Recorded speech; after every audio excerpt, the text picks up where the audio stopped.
and share my screen.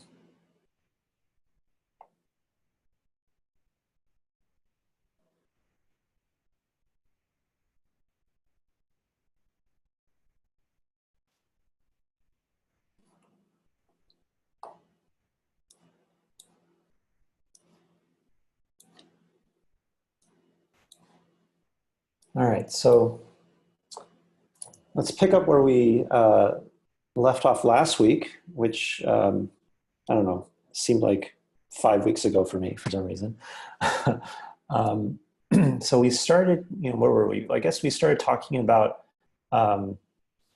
where do we go after the concept of QMA completeness, right? Like we saw this notion of the quantum version of the Cook-Levin theorem, which says that the local Hamiltonians problem is complete for the class QMA. And what it shows is that if you want to, the problem of estimating the ground energy of a local Hamiltonian. Oh, Kyle, you bring up a good question. Yeah, so we need scribes for this week. Does anyone want to volunteer for scribing? Okay, Kyle, great, thanks. And Hugh, perfect, okay. So we have our scribes, we have recording, okay. So let me erase this part, yeah. So, QMA completeness, or rather, the quantum Cook-Levin theorem says that essentially estimating ground energy of a local Hamiltonian is a QMA complete problem. But actually, it says that estimating the ground energy to within plus or minus 1 over polynomial error.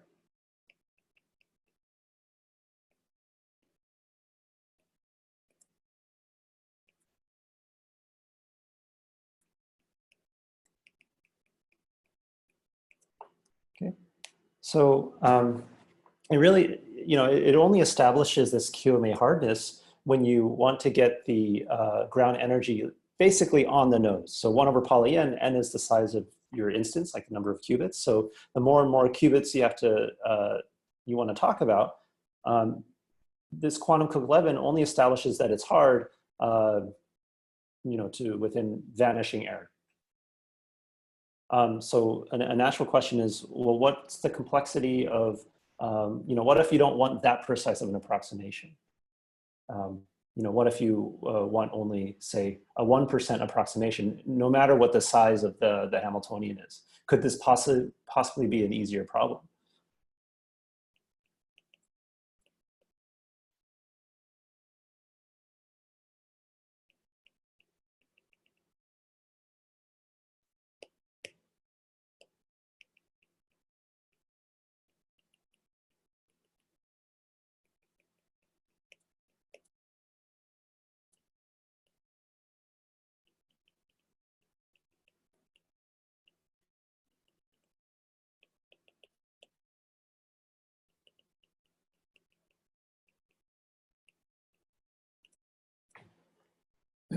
Right, so it's a natural question, and what is the complexity of it? Could it be doable in polynomial time? Could it be QMA complete as well?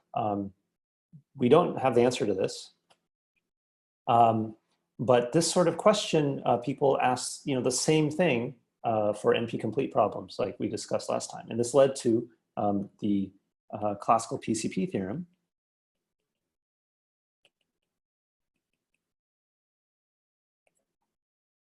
And so there's a bunch of different facets to this PCP theorem.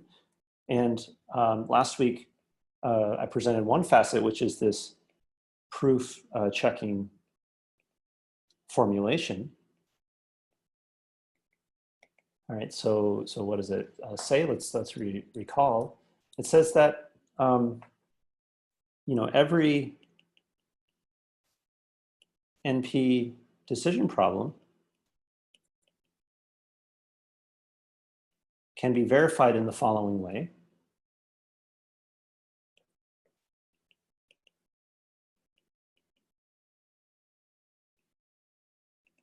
Right, so there's going to be some polynomial time verifier that'll denote V, and it gets access to some, and V wants to determine is X a yes instance or not, right? So it gets the description of X, and to try to figure this out, it gets access to this proof string that comes from the sky. Merlin provides this proof string.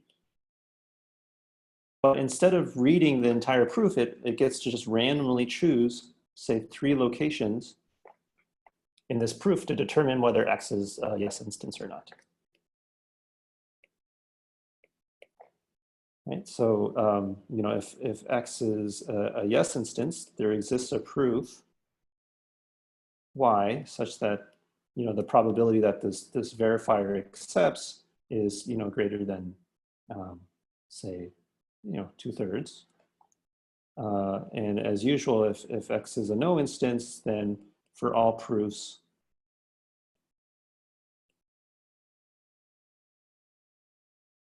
it accepts with very low probability.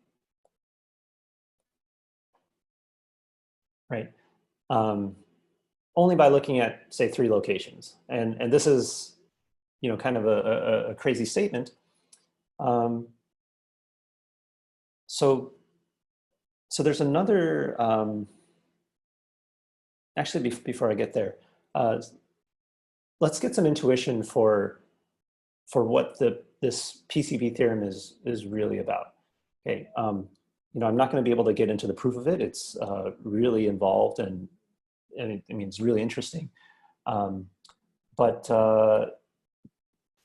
just to get some intuition, like here's a basic question.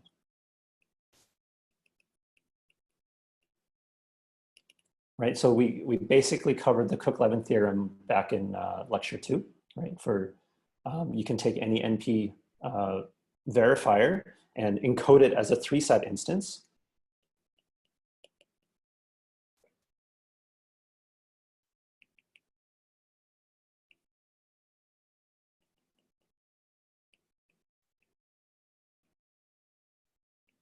You can efficiently transform it into a sort of an equivalent 3-set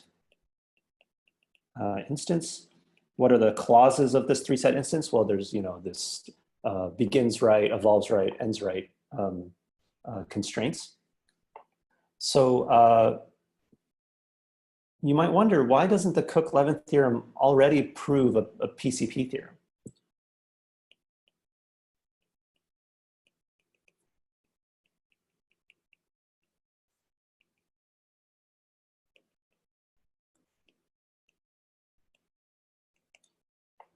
And what do I mean by that? Well, like, imagine the following attempt at coming up with a probabilistically checkable proof for your favorite NP language. So, so you have this NP language or NP decision problem. L has a corresponding verifier V, and this V is going to be the standard NP verifier. Right? It actually reads in the entire proof, right, as usual.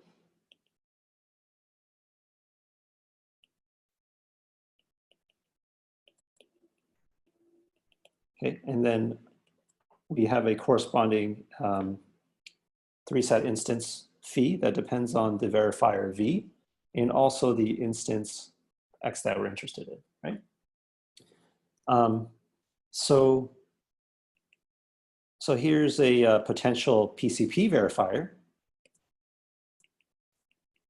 Let me call it not V, but maybe W. And W this time is only going to read like 3 bits of a given proof.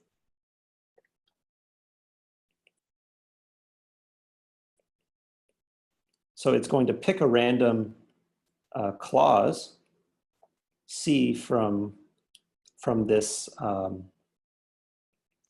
three-sat instance that it can compute, right? So, you know, this W verifier is going to it knows the instance X. It knows the description of this verifier V, so it can compute phi of V comma X. What it doesn't know is whether phi of V comma X is satisfiable, right? And then it's going to, you know, Merlin is supposed to give a satisfying assignment for this Cook-Levin SAT formula.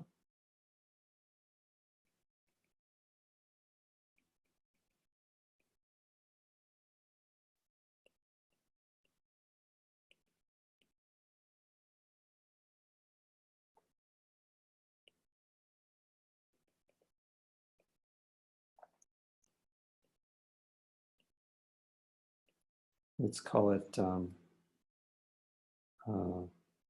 Y.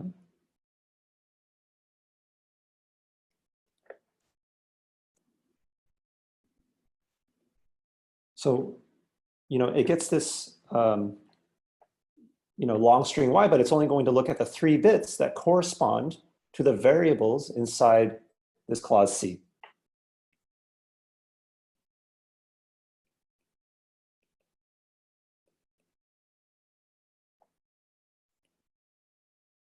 Right, so like, let's say that, you know, for example, this clause that this verifier picked randomly was something like, you know, X1 or X7 or not X10. Then W will just look at bits 1, 7, and 10 and check whether those bits satisfy this clause.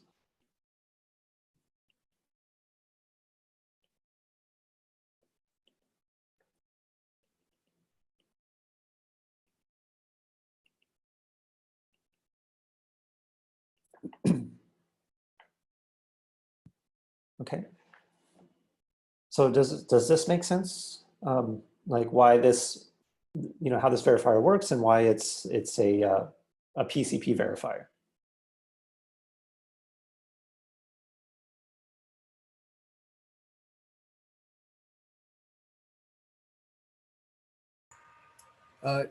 That's not random, is it? Because the bits aren't independently chosen from each other? Oh, so the bits don't have to be chosen independently from each other. They just have to be picked as together in some random way. Oh, okay then. Yeah.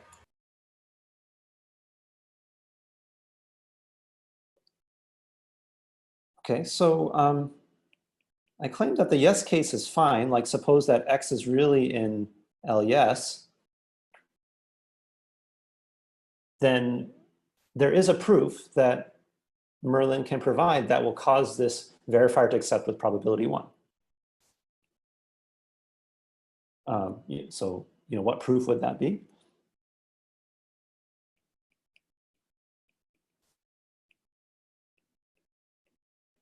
Just to make sure people are following. Just the satisfying assignment for X1, X7, and X10. And how do we know that there exists? Well, okay, so actually I should interchange, like Merlin doesn't know what clause is being picked. So I should, let me switch these around. Right, but if Merlin has a satisfying assignment for all the variables and Arthur queries variables X1, X7, and X10, yeah, then can Merlin just give X1, X7, and X10 the values, true or false? Yeah. Convince Arthur?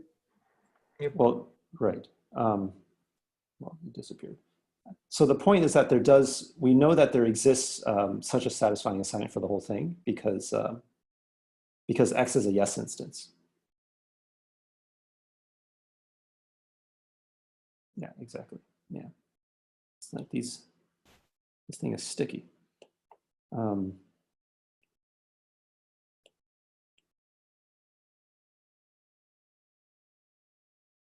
Okay, so yeah, there exists a proof that Merlin can send such that all clauses are satisfied. So therefore, you know, Merlin, this verifier W will always accept. All right, but what about the no case?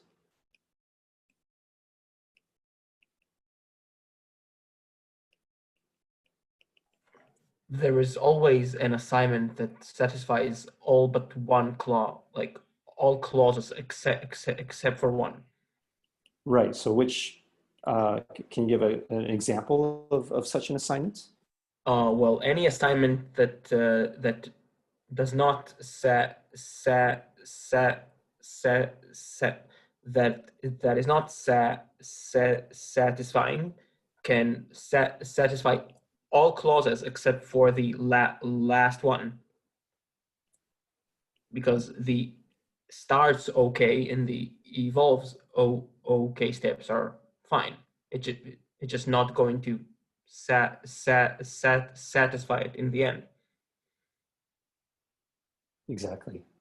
Right. So, you know, the way that this Cook-Levin SAT formula is constructed, right? You know, there's three categories of constraints, right? It's checking that this supposed tableau, right? Y is supposed to be this, you know, tableau of this verifier V.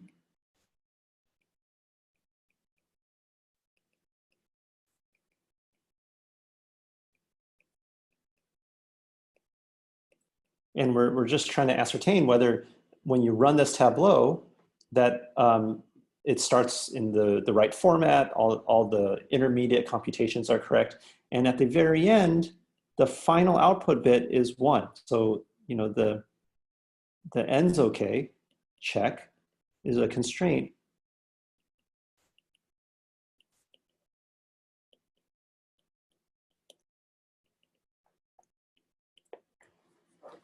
But the vast majority of these constraints do not look at this very last output bit, right?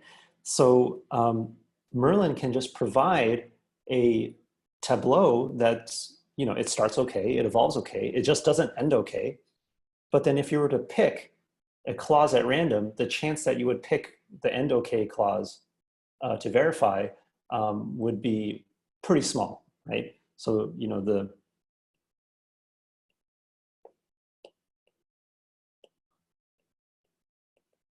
so Merlin could send a tableau of a non-accepting execution of V.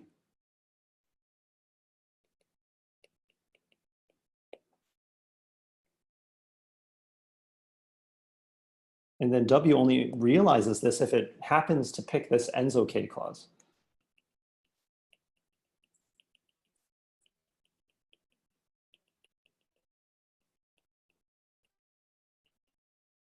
Right, and then, you know, the total number of clauses is pretty large. Right, it's at least, you know, some polynomial in n, right? Because there's just lots of intermediate steps in this computation.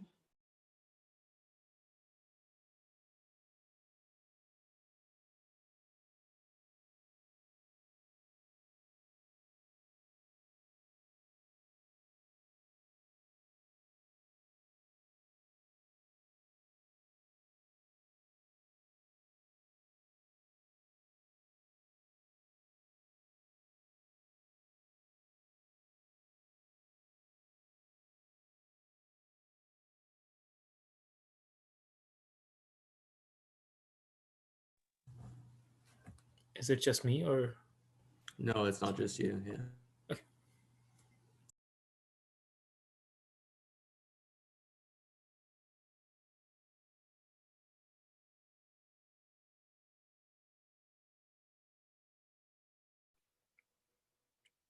By Henry? So what shall we do while he's gone? I think I'm the host now. You guys want to see my screen? What just happened? Henry, well, he froze for a bit and couldn't seem to talk, and then he left. So I guess his I think he's having internet issues.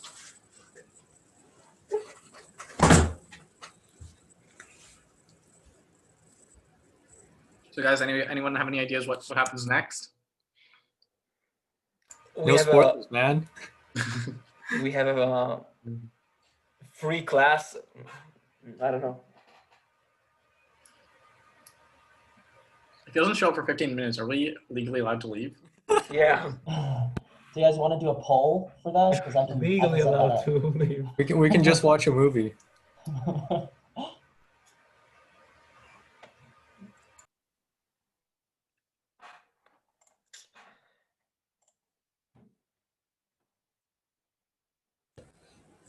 We made an interesting thing about the PCP theorem if you're a theory student.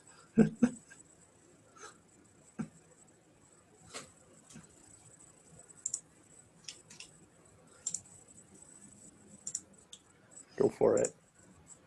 I think it was, Yuval might have watched it. It's something about like aliens coming to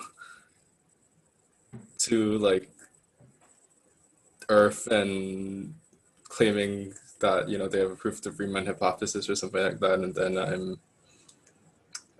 I you think know, that's the video that you showed on the visit days, right? yeah, something like Okay, that. yeah.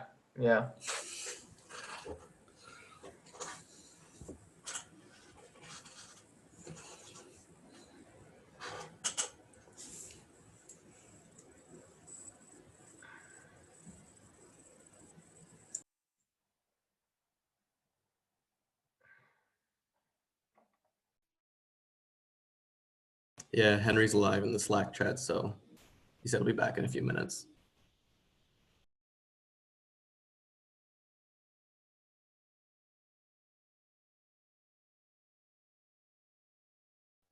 Maybe that's his attempt to try and make us socialize more. Yeah. It's a big breakout room. He's really just trying to see how long it is before we all leave. Social experiment. Yes. Yeah.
He's back.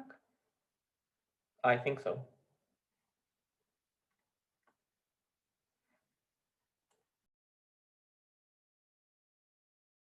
Can you guys hear me? Yep. Yes. Yes, we can. Oh, okay. So I think my internet's down, so I'm just going to tether for now. Hopefully that doesn't go down either. Can you guys see the screen? Yep. Yes. Okay, cool. I'm glad there's a backup option. I knew this was going to happen at some point. Okay, so where was I? Okay, so the point is that this Cook-Levin theorem isn't good enough to prove the PCP theorem, and that's because this Cook-Levin SAT formula is like in some sense way too brittle, right? Like it's too easy to find an assignment that satisfies all but one clause.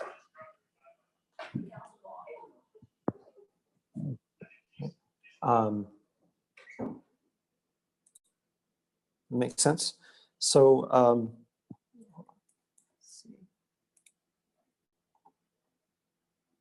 so you know, in some sense, the PCP theorem is really about making like a robust version of the Cook-Levin theorem to sort of avoid this really poor soundness completeness gap.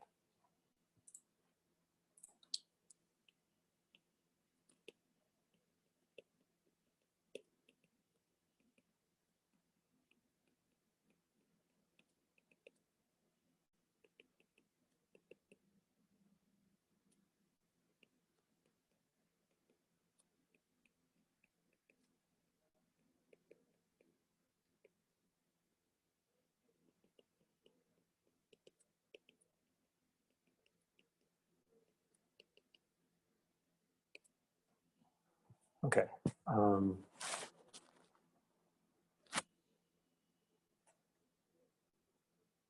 You know, basically, so what do I mean by robust? Like, you know, we'd like to be able to transform, you know, create like a Cook-Levin SAT formula where in the no case, no matter what assignment you come up with, it's always going to violate like a sizable fraction of clauses.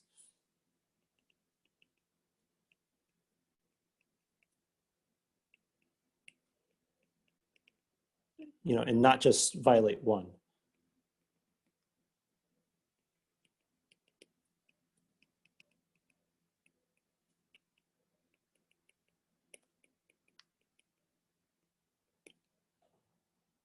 And, you know, coming up with this robust Cook-Levin theorem requires a lot more work than what goes into proving the Cook-Levin theorem. Right? It involves all sorts of ideas from like error correcting codes and things like that. Okay, so this is, you know, it's just to give you some sort of intuition for what's going on. That was the proof checking perspective on the PCP theorem. There's another perspective on the PCP theorem which comes from this hardness of approximation. So remember last time I was saying, well, people were thinking, oh, well, it's great, you know, maybe we can try to come up with approximation algorithms for all NP-complete problems that we're interested in. Are there any limits to approximating, you know, coming up with approximations for these problems? And the PCP theorem gives a very, like, it gives a theory for when there are limits. And in fact, the PCP theorem itself is equivalent to saying that NP hard problems are hard to approximate. Okay. So here's a different but equivalent way of formulating the PCP theorem. So it says that the following decision problem is NP complete.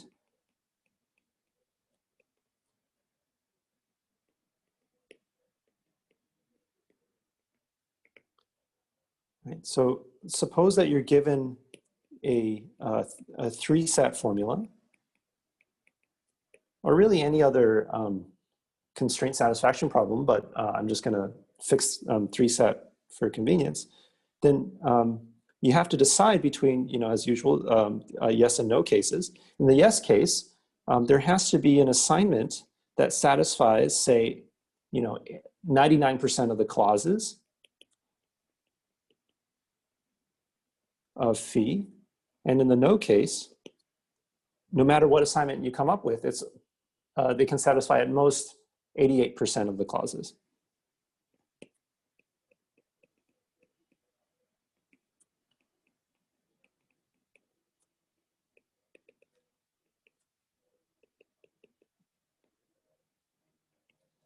Okay, so you're basically given this guarantee, right? Either you can satisfy the overwhelming, you know, 99%, or there's always like some, you know, like 12% that you can't satisfy, right? So the Cook-Levin SAT formula, for example, does not satisfy this promise, so it doesn't count. But suppose you knew this was the case. Does that make it any easier? And you know, this formulation of the PCP theorem says that it's not any easier. It's still an NP-complete problem, right? And what does this imply?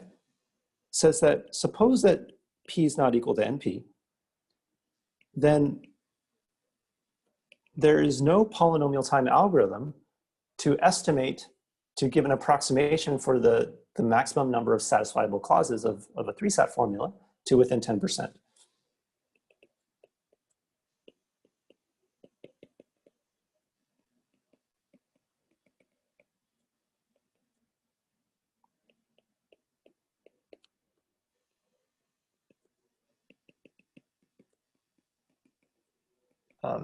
I just have a question.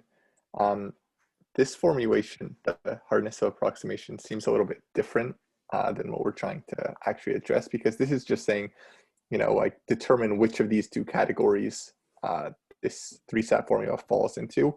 Whereas kind of in our case, Merlin is giving it to us. So in that, we just have to be sure that we're in the no case. I don't know if that was a clear question.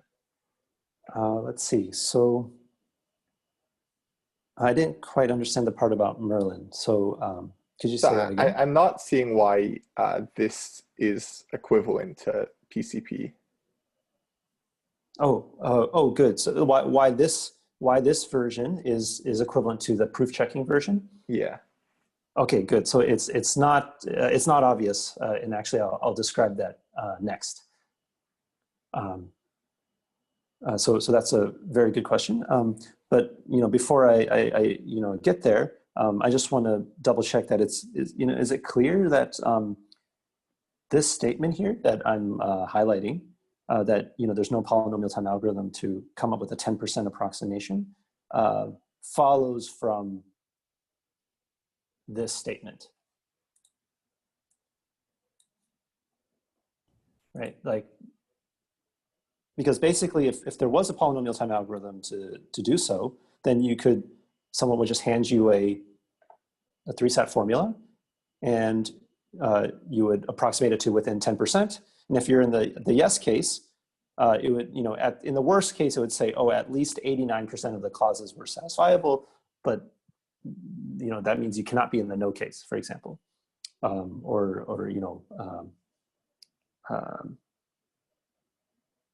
well, actually, maybe I need to divide it by 2. Maybe it should be like a 5% approximation, right? Because here are the thresholds. Here's 88%. Here's 99%, and so if your algorithm could give you anything within 5% of these two thresholds, then you could tell the difference between yes and no, right? So this PCP theorem rules out such an algorithm.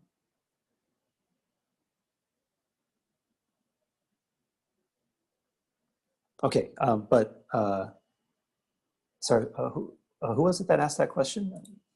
It was me.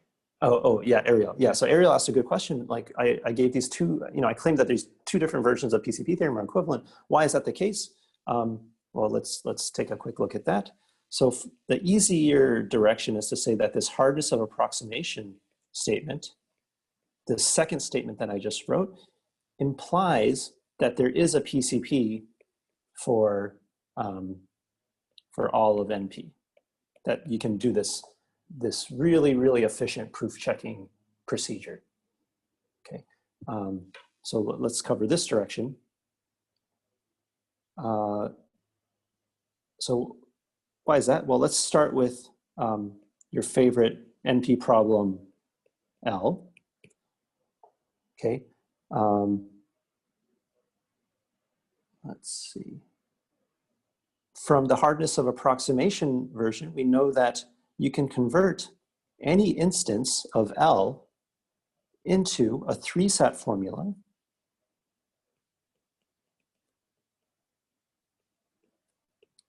phi sub x, right? So this comes from the PCP hardness of approximation statement.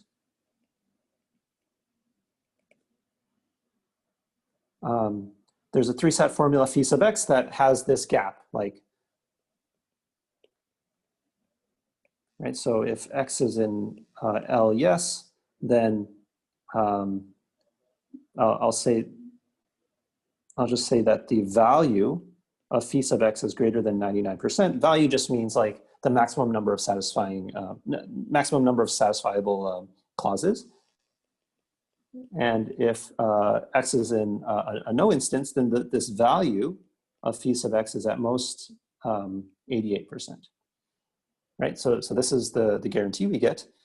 But then if you know this, it's pretty easy to come up with a PCP verifier W, right? And any ideas on that?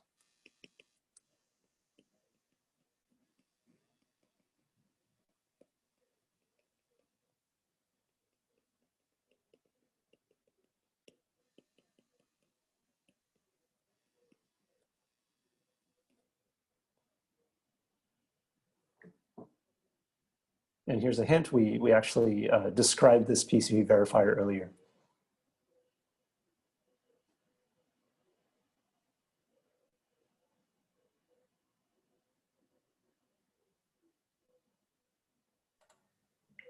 Just pick a random clause, check if it is satisfied, answer accordingly. Yeah, exactly. So here, we have this three-set formula, and we have this guarantee on like what's the maximum number of satisfiable clauses. So, the verifier, just it's this W that we described earlier.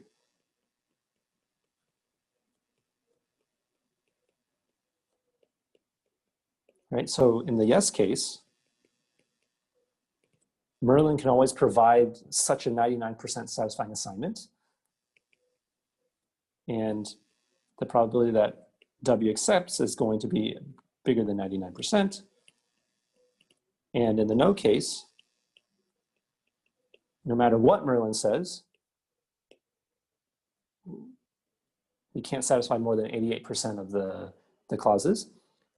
So this is not 2/3 and 1/3, but again, just by repeating this like 2 or 3 times, we can get the completeness and soundness to be 2/3, to be separated pretty far. So by repeating, you mean like check, a couple clauses? Yeah, check, 10 clauses or something. Right? You'd end up looking at 30 bits, but that's still a constant number. Sorry, didn't we show earlier that the verifier W would for the no case would accept with 1 minus 1 over poly n? So why is it different now? Oh yeah, I guess so. The thing that's different is it's checking a different 3-set formula than before. So I guess I should make this clear.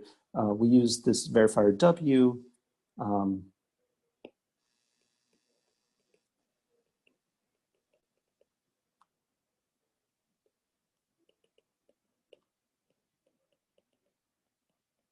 So it's checking a 3-set formula that has this promise between 99% and 88%. Before, the Cook-Levin 3-set formula that it was checking didn't have this promise. It had 1 versus 1 minus 1 over poly n.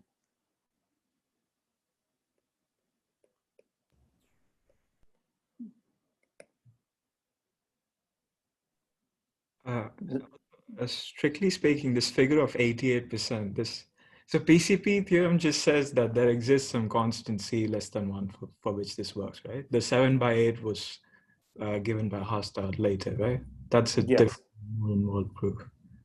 Right. So yeah, so I'm being fast and loose with the constants here. This is just to just kind of illustrate the phenomenon. So it just so happens with 3-set, I can't make it below 88%. Because there's always a trivial, every 3-set instance has like an 87% satisfying assignment. Yeah, 7/8. Yeah, 7/8, yeah. But yeah, this is just for illustration purposes. Okay, so does this direction make sense? Like sort of, if you had this hardness of approximation statement for 3-sat, then you immediately get this proof checking formulation. All right. Now okay, what about the other direction? Like, let's say, suppose that you knew every NP language could be verified in this probabilistic way. You only have to look at like 3 bits to verify whether a proof is correct.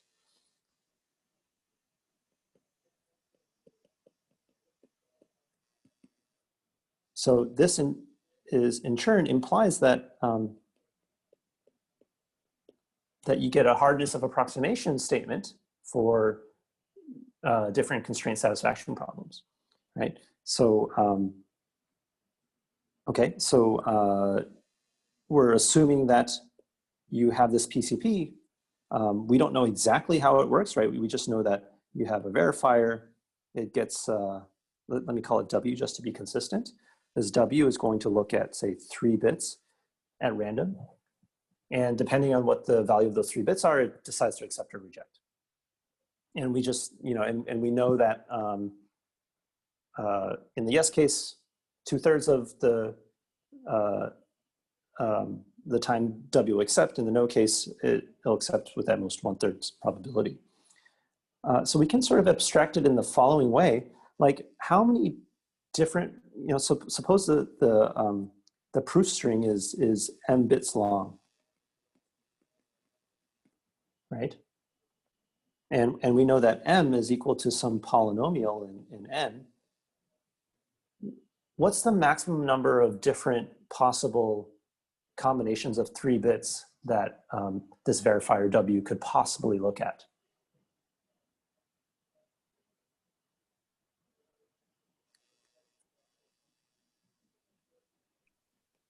M to the 3? M to the 3, roughly speaking. M choose 3 if you wanted to be, super strict about it, but yeah. So at most, n cubed possibilities or possible checks that W could perform, right? And for each of those different combination of 3 bits, there is some, there's just some constraint on whether that's accepted or not accepted by W. So for every triple of locations, so let's call that triple, A, B, C, right? So A, B, C are just like location numbers. There is going to be a constraint that accepts or rejects that the values of those location.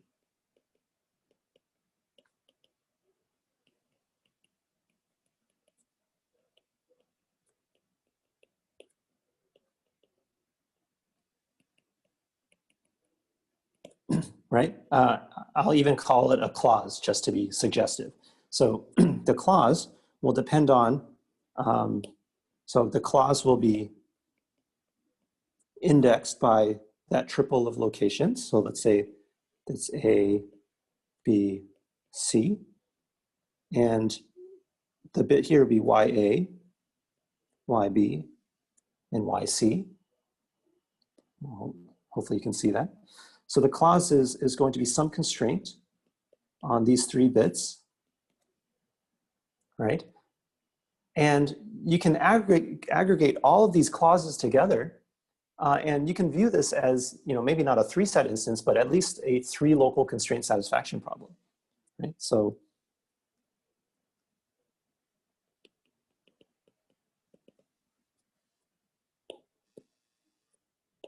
determining the maximum probability of W accepting, right? And we know that in the yes case, this maximum probability is greater than 2/3.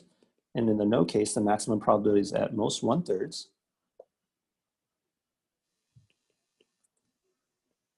This is equivalent to determining like, what is the maximum like number of clauses that you can satisfy from this constraint satisfaction problem.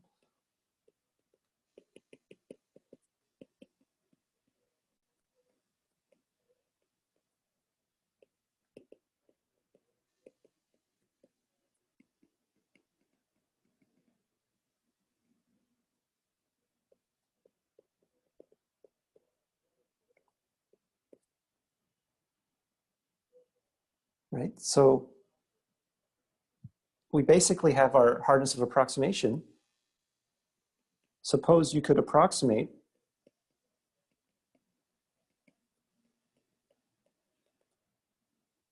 the value of this constraint satisfaction problem. So I'm just going to say this is the set of constraints C, A, B, C, ranging over all triples A, B, C, to within some epsilon that's like much less than whatever the difference, that's much less than 1/3. Then you would know, you could tell whether the maximum acceptance probability of W is greater than 2/3 or less than 1/3. Would you want it to be 1/6 so that you don't have overlap? Yeah, so again, there's this issue of dividing by half.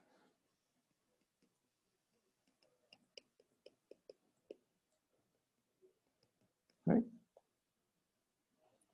Which, if you could do that, then you can tell whether the original X, which was part of your NP problem, it's a yes instance or a no instance.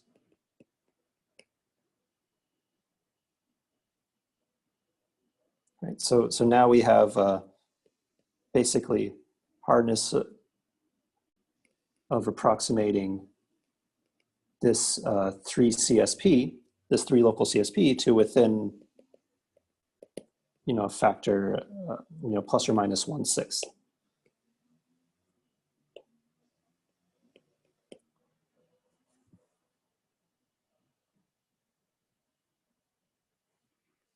But maximum fraction of satisfiable clauses.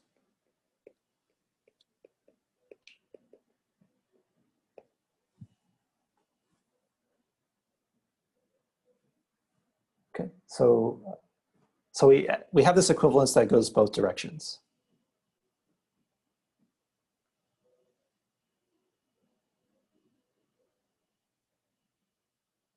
Any questions about this equivalence? Does this make sense?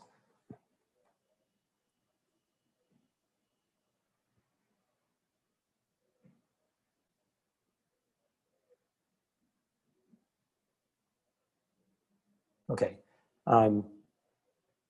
So there's this equivalence, and people have really studied this equivalence very deeply, and they're able to actually use this equivalence to pinpoint the exact, like the precise transition between when a problem is approximable in polynomial time and when it's NP hard, right? So for example, for 3-sat, like there's this threshold that's the 7/8 that Dipanshu was mentioning. Like, this, if you wanted to find find a satisfying assignment for a 3-sat formula that satisfies at least 7/8 fraction of clauses, you can actually do this in polynomial time. In fact, there's an extremely simple algorithm to do this. You just pick an assignment completely at random, right? And with high probability, you'll find something that comes very close to this 7/8 approximation. But to do anything better than 7/8 is NP hard, right? So there's this very precise threshold. And for many other problems, people have identified similar thresholds.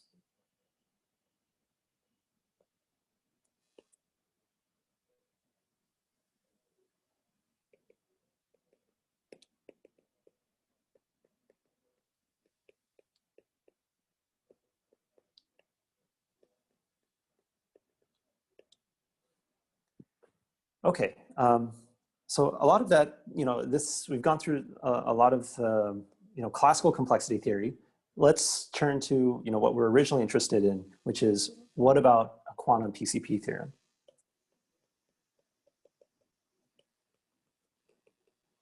Okay. And like I said, we don't know if there is a quantum analog of this PCP theorem, but it'd be really interesting if there was. And similarly, there's two different formulations. There's a proof checking version, and there's a hardness of approximation version. They're also equivalent using very similar ideas. So here's what's called the PCP conjecture, the quantum PCP conjecture.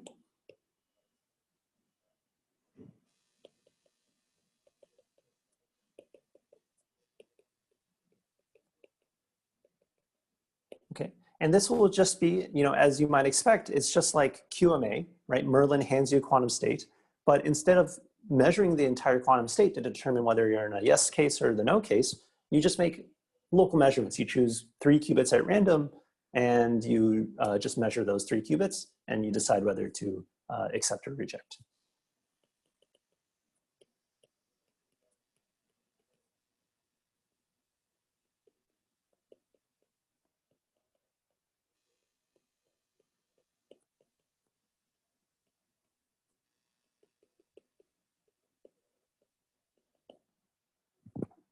Right? And in the no case, no matter what quantum state Merlin hands you, you'll reject with high probability, for example.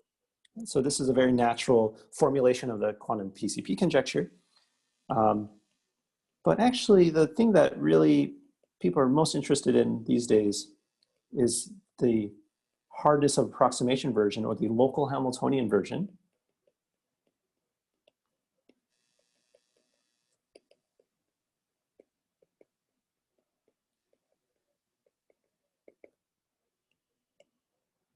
Okay, and let me write out what the formulation is. So it says the conjecture is that there exists some constant k, right? This k is the locality, like how many qubits your local Hamiltonian terms will deal with. There exists a k, and also thresholds that I'll call alpha and beta. So alpha and beta are separated, they differ, and they're between 0 and 1, such that the following problem is QMA complete.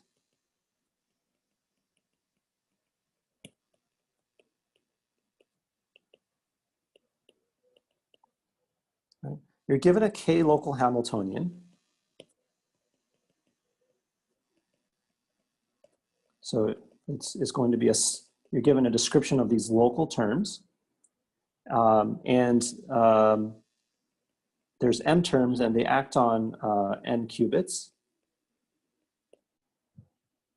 Okay, and we have the usual, normalization, like each of these terms, they're positive semi-definite. The operator norm of each term is at most 1.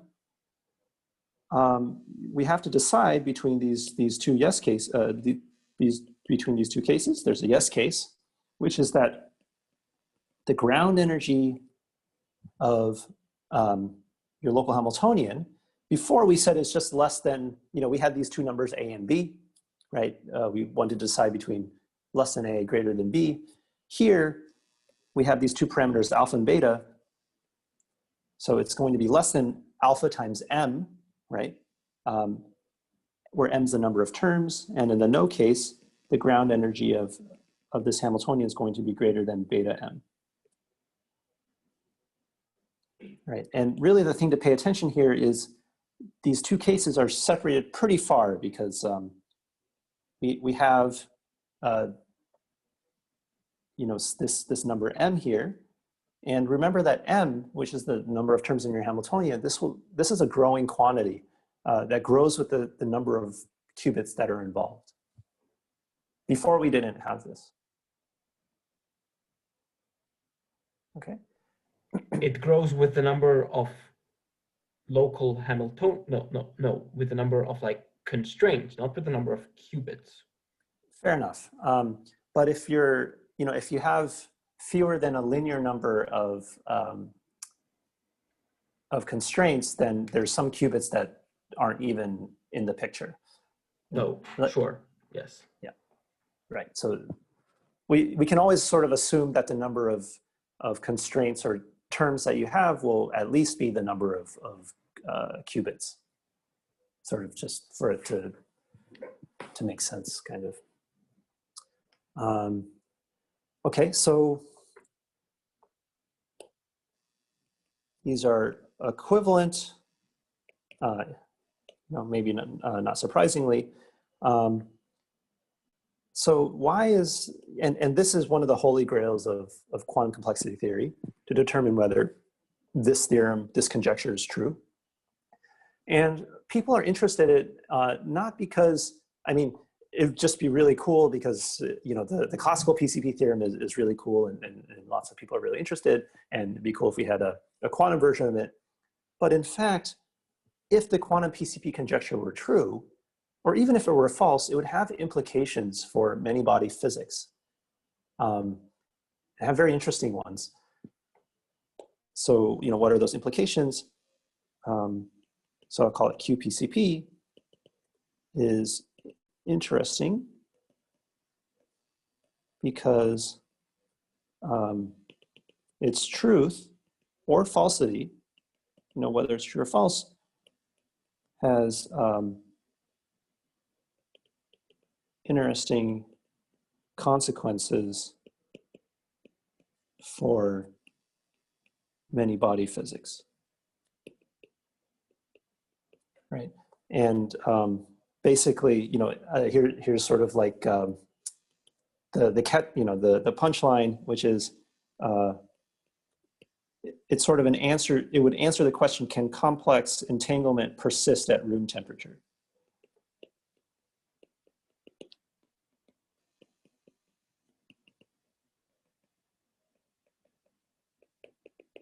Right, and that's what it sort of addresses. So we're at 5 o'clock, and I think now's a good time for maybe like a 5-minute break. But of course, in the meantime, I'm happy to answer questions. So let's get back at 5:05.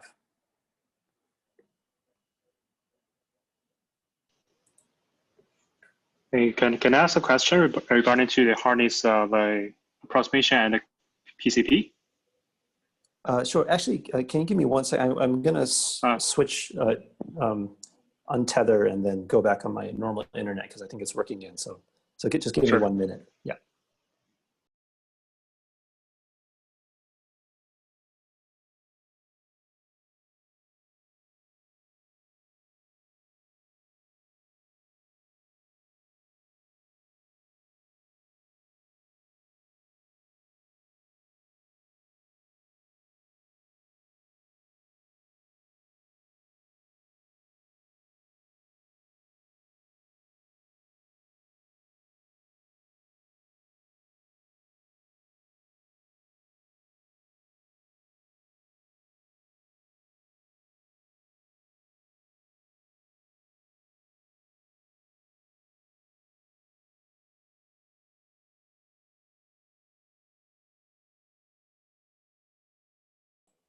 Okay, so I'm back.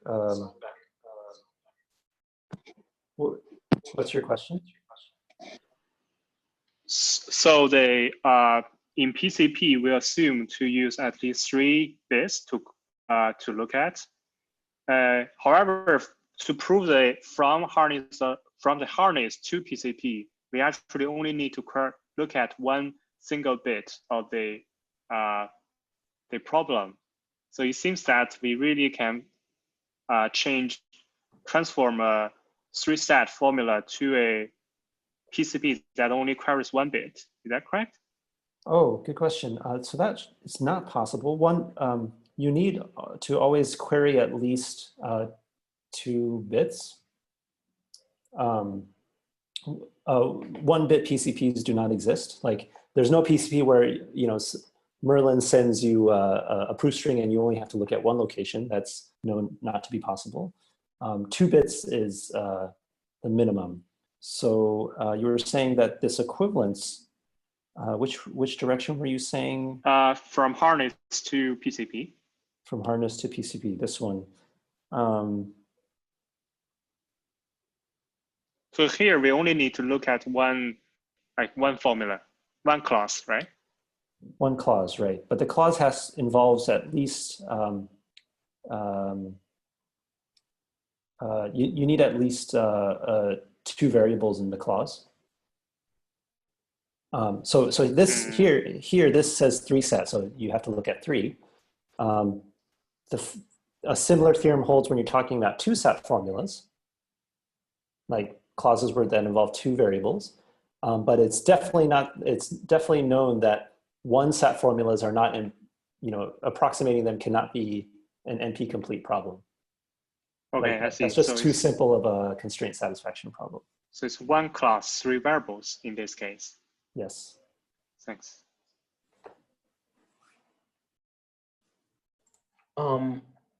What's the known state of the art regarding the quantum PCP conjecture? Like, what can we say?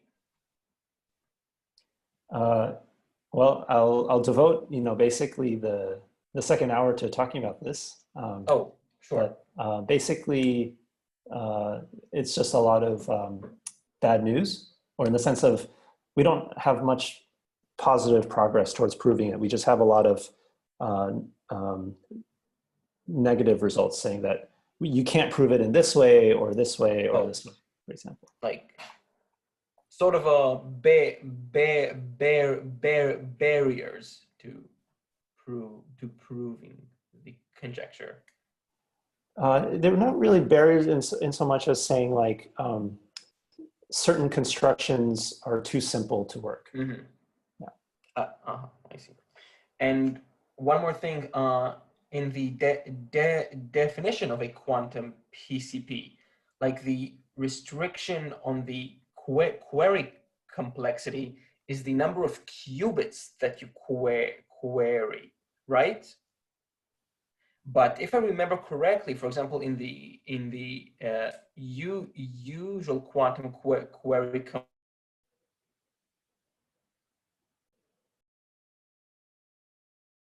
Hello? Yeah, I can't hear him either. Oh, okay, I was afraid that was my internet.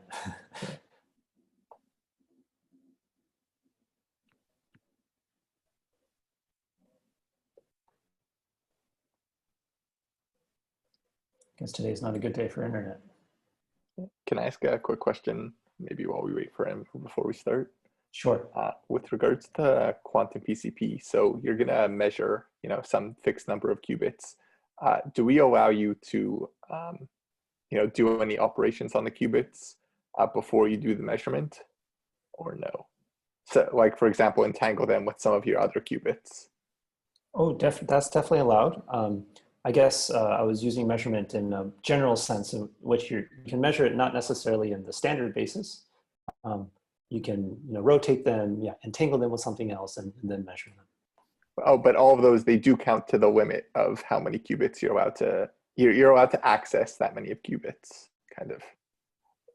So basically, you can do anything so long as you only touch 3 qubits of the state that Merlin hands you. But if you wanted to entangle them with, a million other qubits that you prepared beforehand, that's also fine.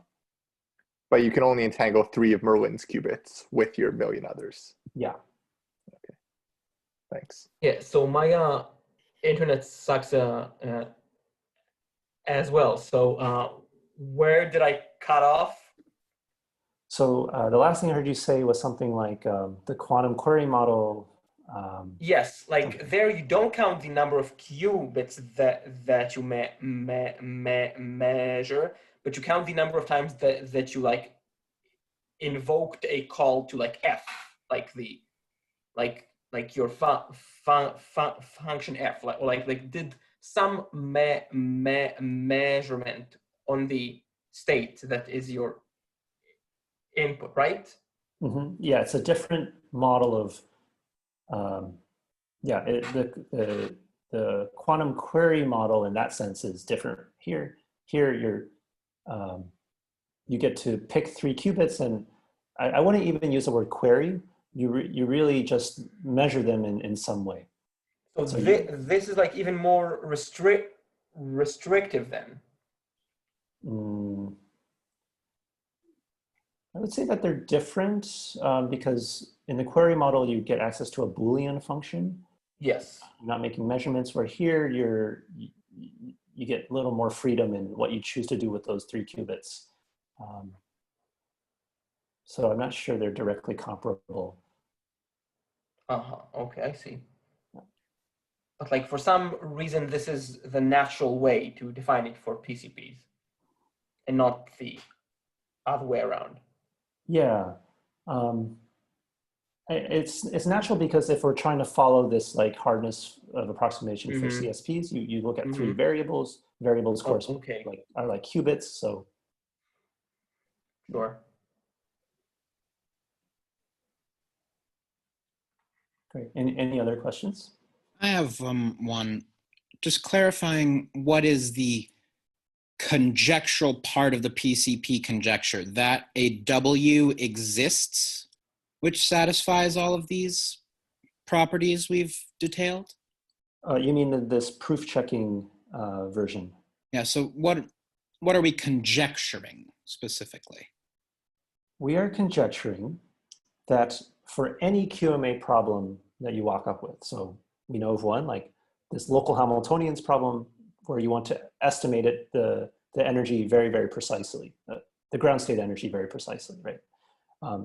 You want to be able to say, you can convince Arthur that, for example, a local Hamiltonian has a ground state energy of A. You can convince him of this fact by giving him a proof, a quantum state that he only needs to access 3 qubits chosen at random to convince him of this fact. And he, and he's convinced with high probability. So if the ground state energy is A, then he can make such a measurement, and he'll be okay. Yes, I believe you. If it's not the case, then no matter what state you send him, he'll pick 3 qubits, and he'll say, no, it doesn't look like a convincing quantum proof to me. Right. So the conjecture is that all he needs to do is pick 3, and something exists which could convince him with just, pulling him out of a hat. Okay. Right. Convince him in the yes case, and in the no case, no matter what you do, he can't be fooled with high probability. So you need those 2 things. In some sense, could this be about like the redundancy in the information? That's a really good insight. So in some sense, it really does come down to redundancy. Like I mentioned earlier, one of the ingredients that goes into proving the classical PCP theorem is using some really special kind of error correcting code. But it needs to be really, it's like error correcting codes meet computation. That's when when you put those 2 things together, the baby that they form is the PCP theorem. We don't have such a thing for quantum.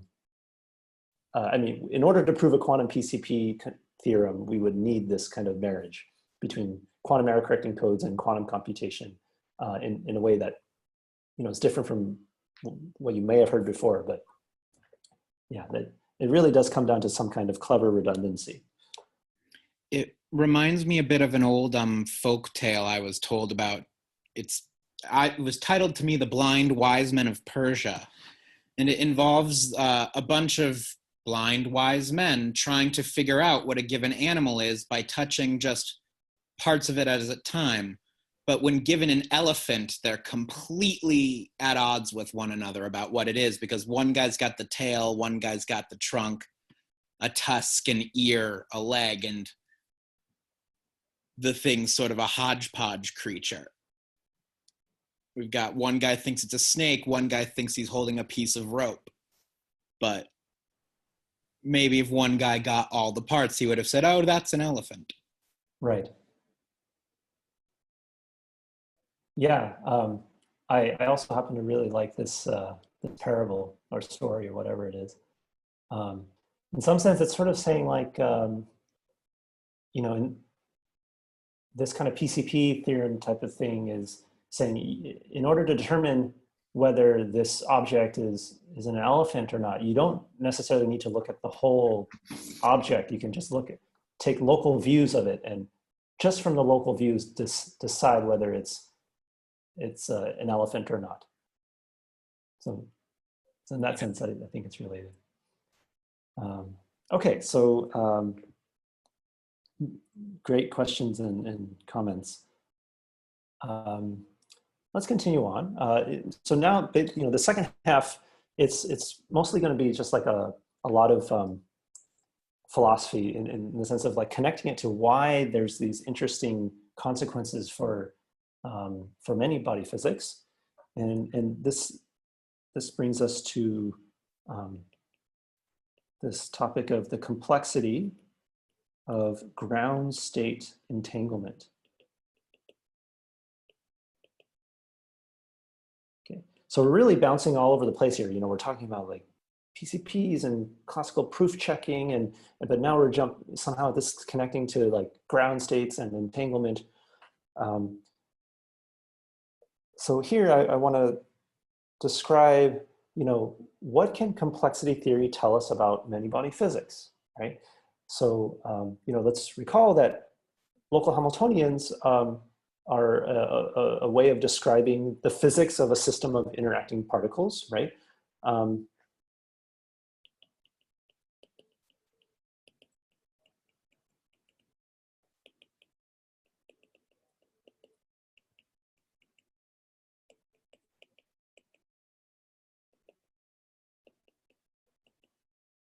Right, and then the ground state of this local Hamiltonian is a configuration of these particles that achieves the minimum energy.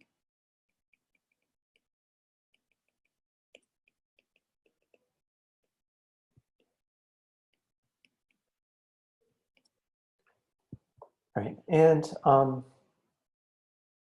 let's make a complexity theory assumption. Right? So let's assume that NP is a different class than QMA, right? So we know that NP is contained in QMA, but let's assume for now that they're actually different, right? So we believe this is true, but we can't prove it outright. But let's say that it's true. So in particular in NP, we have 3-sat. In QMA, we have the local Hamiltonians problem. And we're basically conjecturing that the local Hamiltonians problem is, in some sense, much, much harder than 3-sat. If we assume that they're different, then it means that there are problems that in QMA where you can efficiently verify the solution to the problem by giving a quantum proof, but you can't verify it if you only gave a classical proof. Right, so this implies quantum proofs are more powerful than classical proofs. Right, and just sort of kind of parsing formally what this would mean.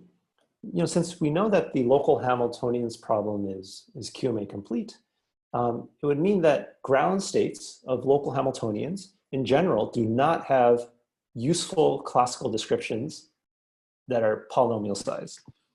So let's say that.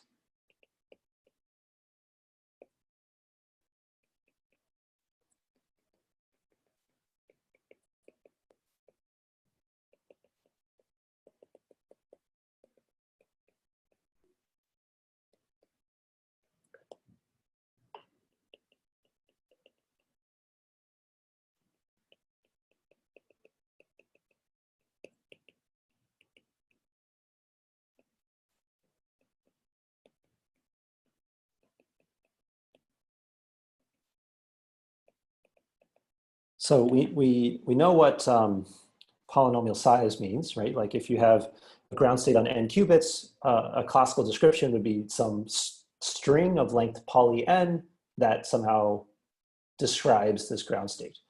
But what do I mean by useful?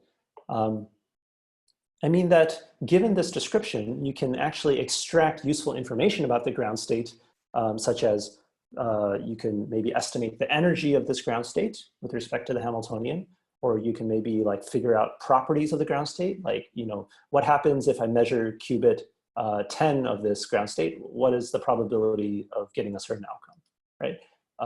Like this description should give you useful information, right?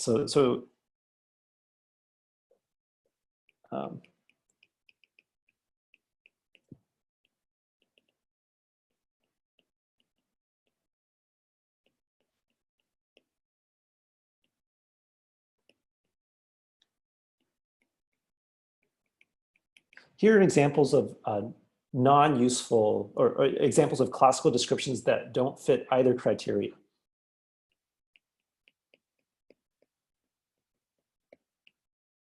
Okay, one is we could just write out the entire state vector of the ground state.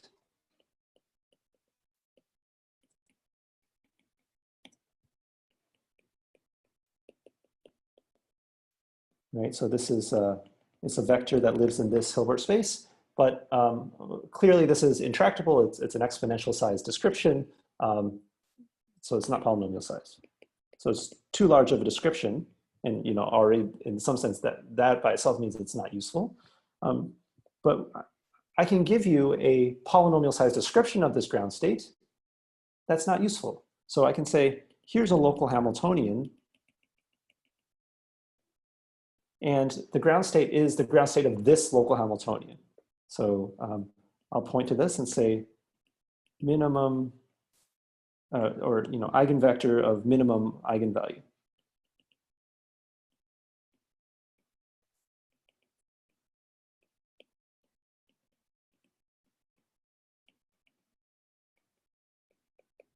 All right, so this is a perfectly valid classical description, right? Because I can describe to you this local Hamiltonian, and it only takes, you know, it's a polynomial size description because each of these Hamiltonian terms are easy to describe.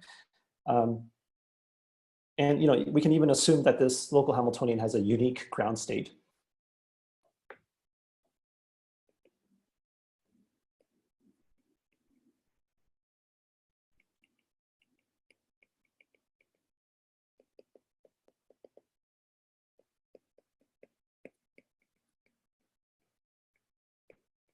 But you know, clearly, or well, maybe not clearly, but it's it doesn't seem very useful, right? Because I've just told you the Hamiltonian, but if you wanted to figure out what the ground energy is or any properties, the only thing we know how to do is we'll just solve for the ground state, right?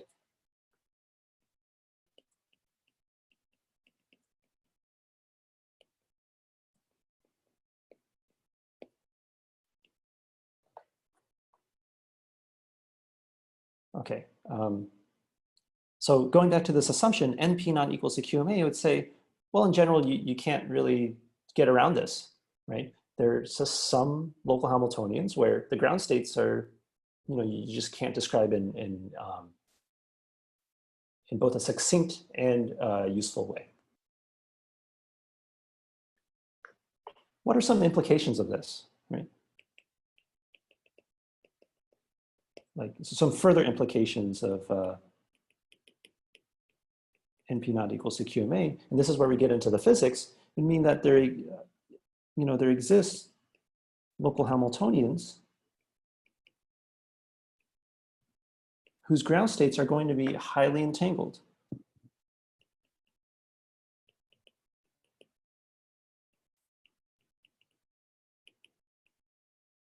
Or, you know, they're going to have, you know, complicated patterns of entanglement that you just can't describe in any succinct fashion.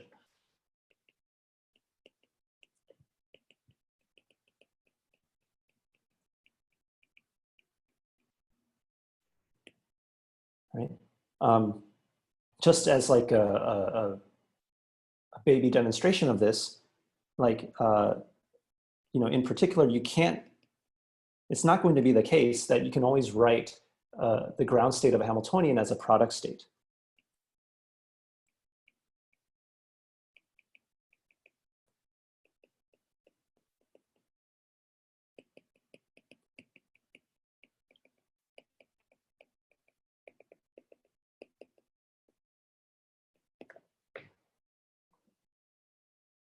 right? So like if, suppose this were the case, then actually you can describe such states very succinctly, like, because since there's no entanglement between these different qubits, you can just describe each of the psi i's, in a constant amount of space.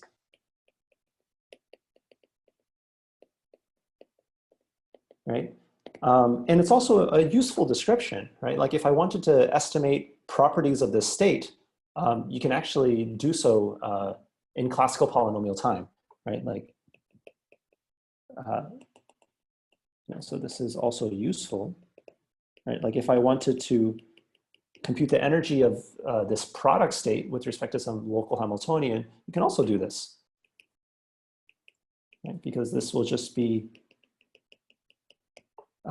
this expectation value, and each hi only depends on a few qubits, so you only need to do this matrix vector multiplication for the few qubits that are involved.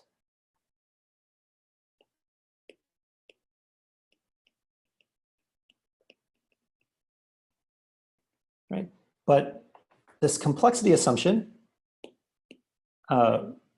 rules out this, this to be the case.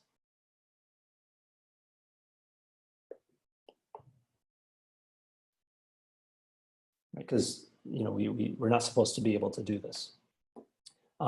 Okay, so maybe this is not so surprising because for a long time now we've known the existence of local Hamiltonians whose ground states are definitely entangled, and we also know that in general, when you sort of like take a physical system and you cool them down to say like near absolute zero, you can see all sorts of weird entangled quantum effects like superconductivity or like Bose-Einstein condensates or things like that, right? So definitely it's not surprising that ground states have entanglement, but moreover we can say that they have really complicated forms of entanglement.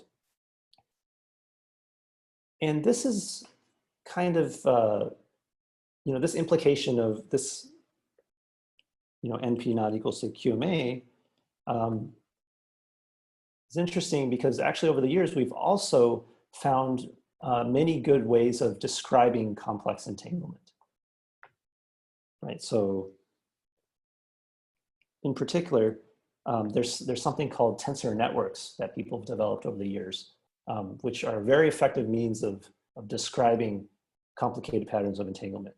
But NP not equals to QMA says that there are limits to this tensor network approach.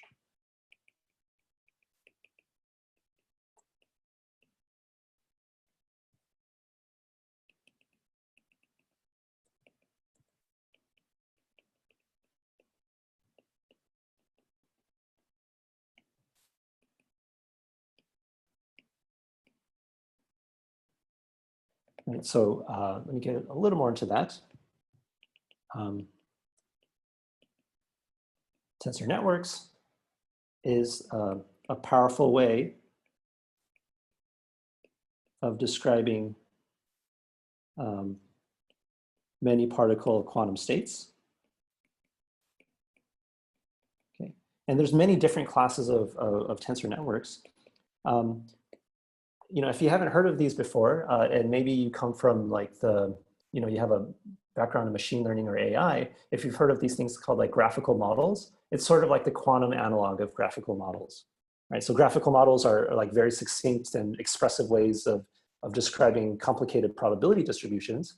And then tensor networks are just kind of like that.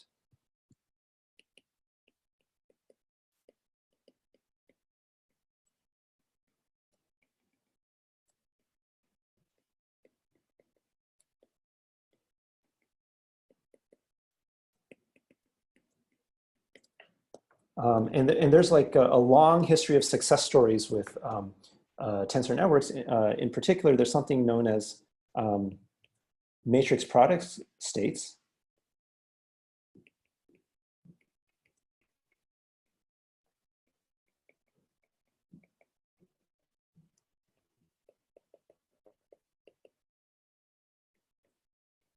Or people refer them as NPS. And these are tensor networks that are very, very good at describing one-dimensional quantum systems. Like you have a bunch of qubits and they're all laid out on a line and they all interact with each other in a nearest neighbor fashion.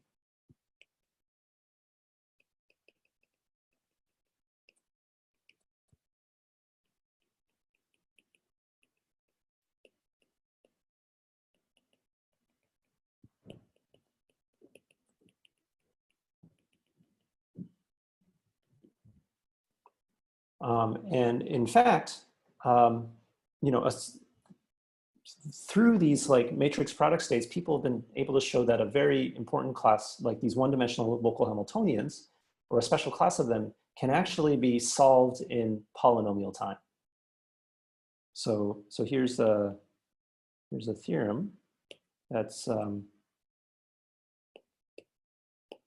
basically 1D local Hamiltonians. H, its ground state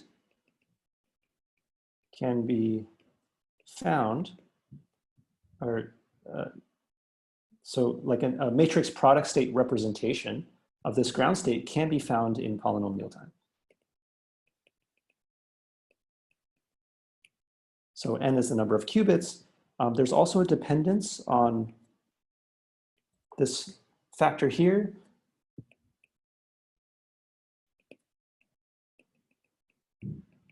What is this gamma? Gamma is the spectral gap of this Hamiltonian.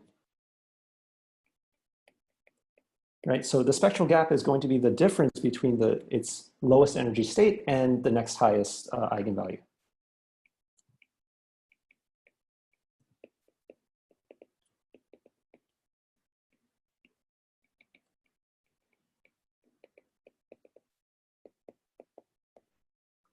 Okay, so if this spectral gap is a constant, right, which holds for actually many physical systems of interest, then we can actually find a ground state and describe it using a matrix product state.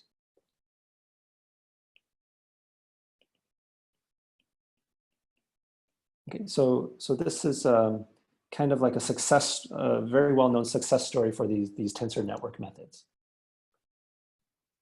Henry, when you say that the spectral gap is a constant, is it in the number of qubits, such as the size of the system, or in a constant as a function of the parameters of the Hamiltonian? Good question. So here we mean it's a constant that's independent of the number of qubits in the system. Or you know, actually just maybe to put it more clearly. So here we're assuming H, all of the terms have norm 1.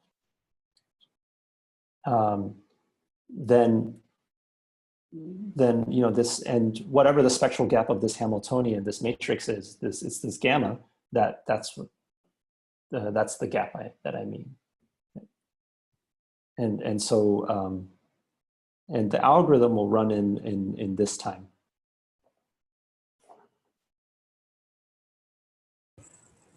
Henry, can you give a more specific reference for who proved this theorem?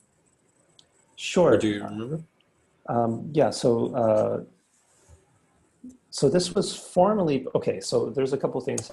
People have kind of known this fact for a very long time, like in the sense that people have developed really, really good algorithms for solving one-dimensional systems that have just worked remarkably well in practice. There's this like famous DMRG algorithm, but no one's been able to like rigorously prove that the DMRG algorithm runs in polynomial time. People have come up with, only in the last like 10 years or so, people have been able to come up with an algorithm that they can prove runs in polynomial time. So, and this is due to Itai Arad, Zef Landau, Vazirani, and Vidic. And you know, it's sort of like a formal theoretical rigorous proof that the 1D local Hamiltonians problem, at least if you have a good spectral gap, really can be solved in polynomial time. But in practice, people really use the DMRG algorithm because it's very, very efficient. Right. Yeah, I guess it's be interesting to see if there's like experiments comparing the two algorithms. Oh, the algorithm that they came up with is definitely slower. You know, I think it's like the best that they get it to is like a factor of 5 or something slowdown, which, you know, for a theoretically analyzable algorithm, I think that's pretty good, but it's hasn't found, doesn't seem practical yet. I mean, the main bottleneck is that it has to solve like a semi-definite program, things like that.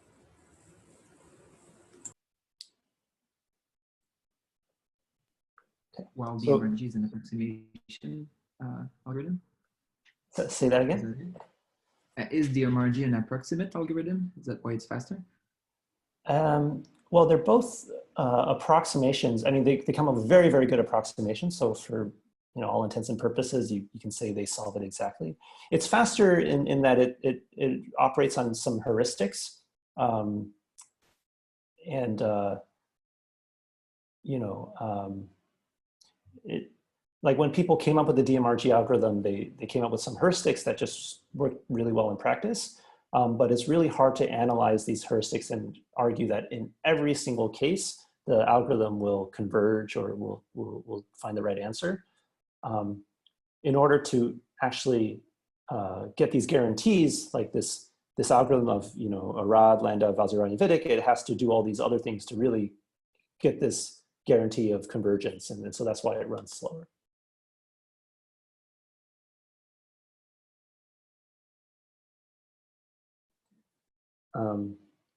So, you know, this 1D local Hamiltonians and tensor networks, it's a very well-known success story.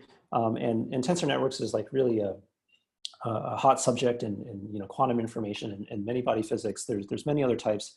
There's, you know, there's these tensor networks that are called PEPs, stands for projected entangled pairs, something like that, that are very good at describing two-dimensional systems.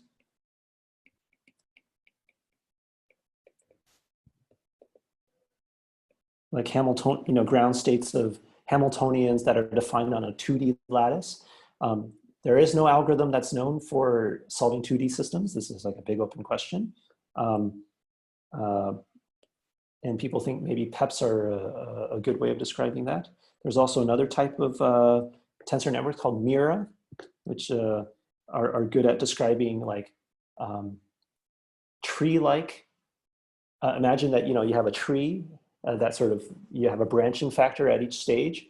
And then imagine on this tree to find a local Hamiltonian, then mirrors can be very good at describing such systems as well. And so people have just described all sorts of, you know, different tensor networks, and they're good for different purposes. They can describe very, very complicated types of systems. And, you know, there's some success stories. So based on this, you would think, oh, maybe actually it is possible, at least for the physically relevant local Hamiltonians that we care about, we can always provide a classical description that's both useful and succinct, maybe through these tensor networks. But this NP not equals to QMA assumption says otherwise. It says, you know, there are limits to coming up with these tensor network descriptions.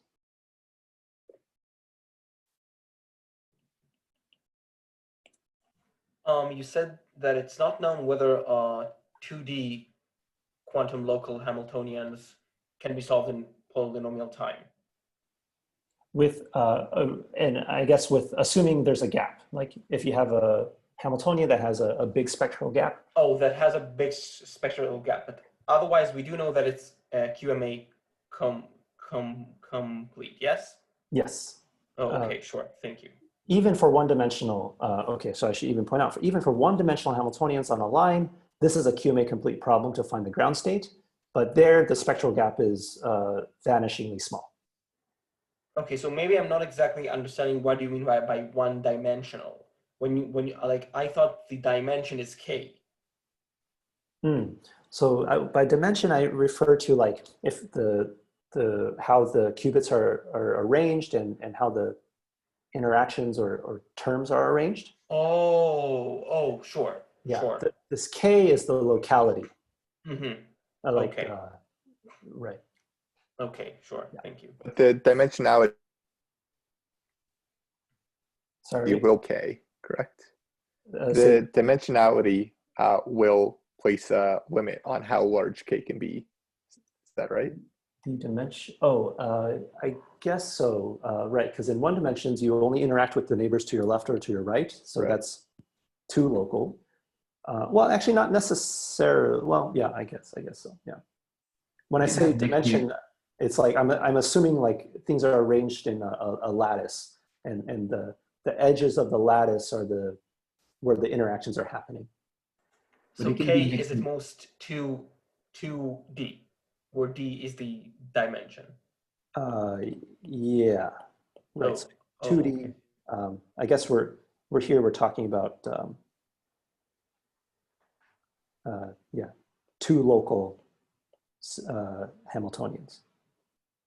But this is if you assume only nearest neighbor interaction, but you can have next nearest neighbor or interaction to, I mean, can be an even long range as long as it's a few interactions. That's true, right. So you can also extend this to say, well, maybe things interact with neighbors that are a couple hops away, but with a weaker interaction. So there's really kind of a cloud, and then yeah, okay, that's true. Then your Hamiltonian terms will increase their locality. Like maybe this qubit in the middle interacts with ones that are like a couple hops away. But you still visualize things as living on a lattice or some grid. But you can also imagine like a four local Hamiltonian where each qubit interacts only with ones that are 25 to the right, 25 up, and 25 down. Right. It's not so, I mean, I think the definition of locality is kind of ambiguous in that case. Right. That's a frequent confusion. Like at least the computer scientist definition of locality is just say you're just counting the number of other qubits that you're interacting with, which they don't have to be arranged in a spatially local way. Whereas I guess in a physical setting, locality you also take into account like geometric locality. Like these particles are living in some space and they really only interact with ones that are physically next to you.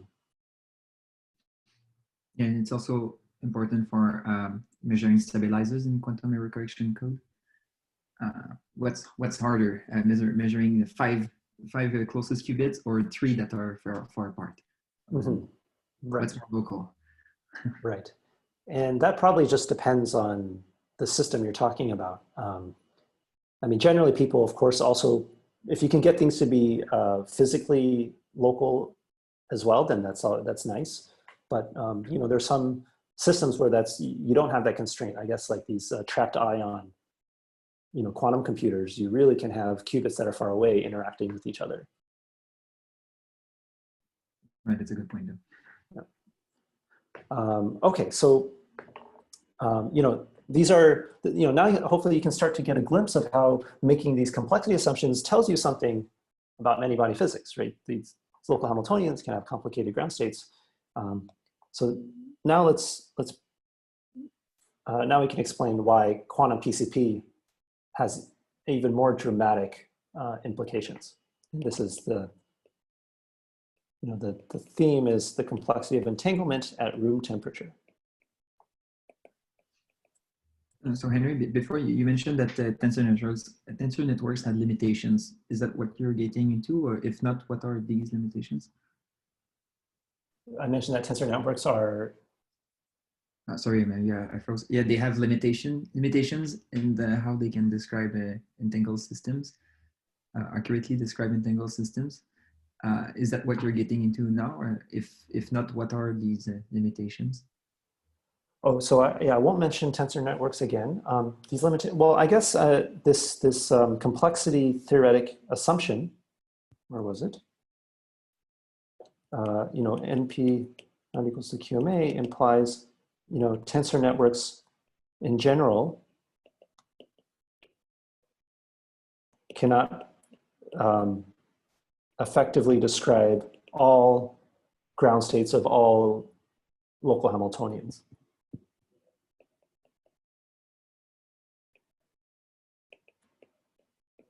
I mean, that's what the implication is.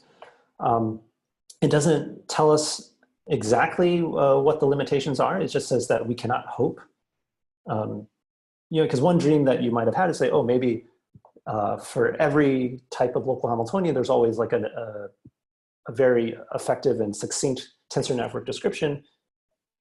But if that were the case, that would sort of imply that all QMA hard problems are actually in NP, that you only need classical proofs to say, estimate the energy or something. But that is precisely what this assumption is forbidding.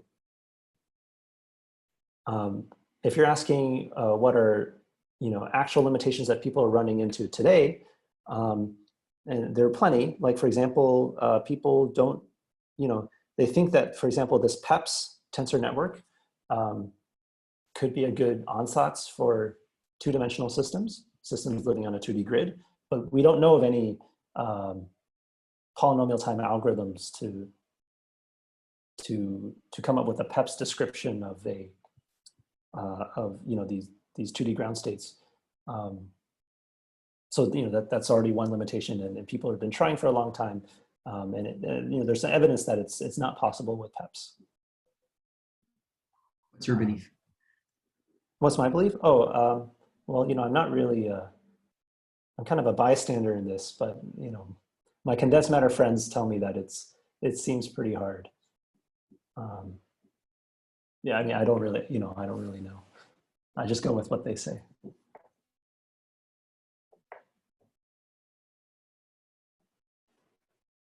Okay, so let's get to room temperature entanglement.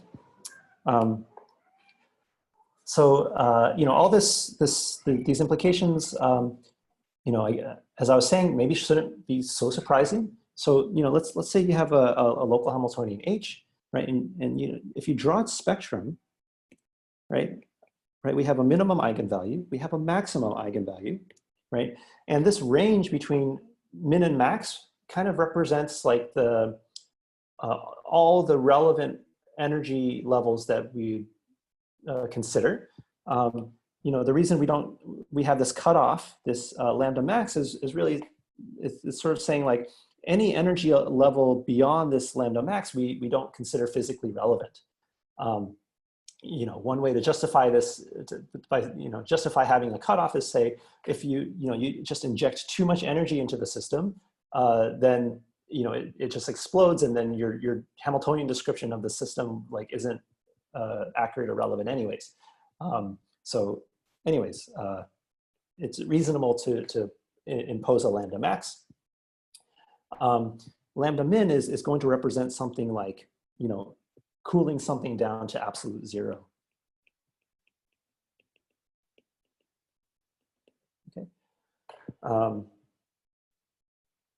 Good. And so the QMA not equals to NP is really telling us that when we're talking about the states that have energy very, very close to lambda min, they can exhibit very entangled behavior. Not surprising, because we see this in actual physical experiments.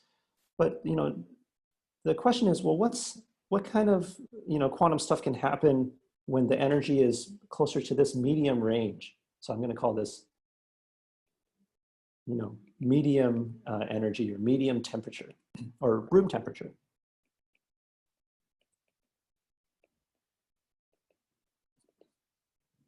And here I'm talking, I want to talk about energy levels that are kind of like a constant fraction of this, of this range between lambda max and lambda min.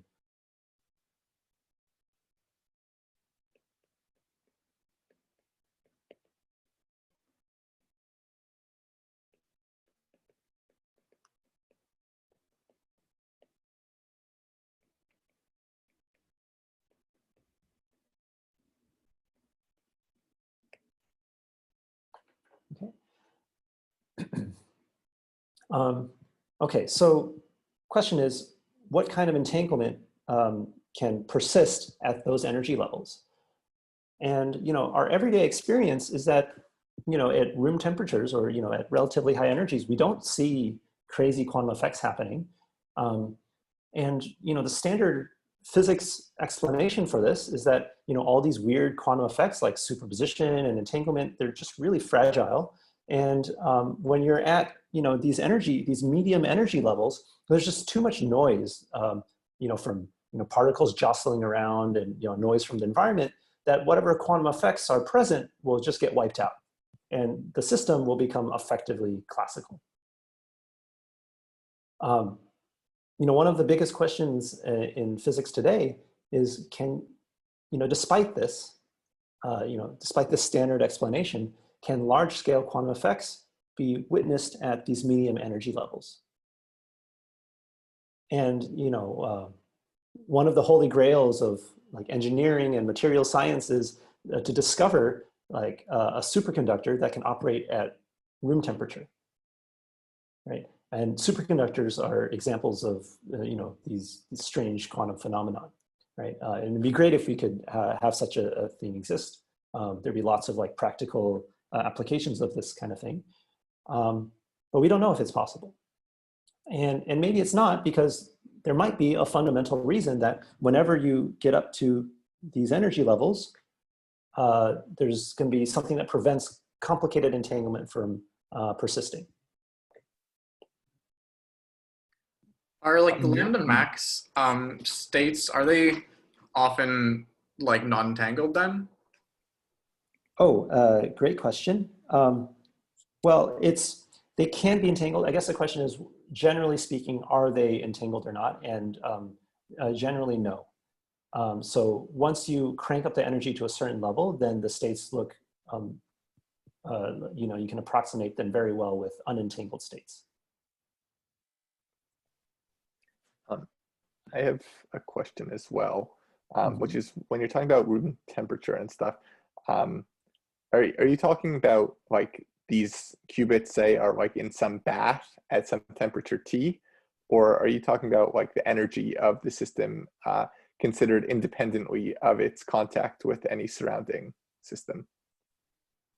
Right. So I think I'm talking about the latter, like the system's isolated. So when I'm talking about temperature and noise from the environment, I really just mean that in a qualitative sense. But at least for this setting, formally, it's an isolated system. It's not in contact with an external system. So I'm just talking about the energy that's intrinsic to the state. Okay, so then maybe could you say more about why you would think there wouldn't be quantum effects? Because like in principle, it seems like there should be. Like assuming the system is well isolated, which is harder to do at higher temperatures, but once you're granting that assumption, then I'm not sure I see the issue. Right. So just give me 1 second.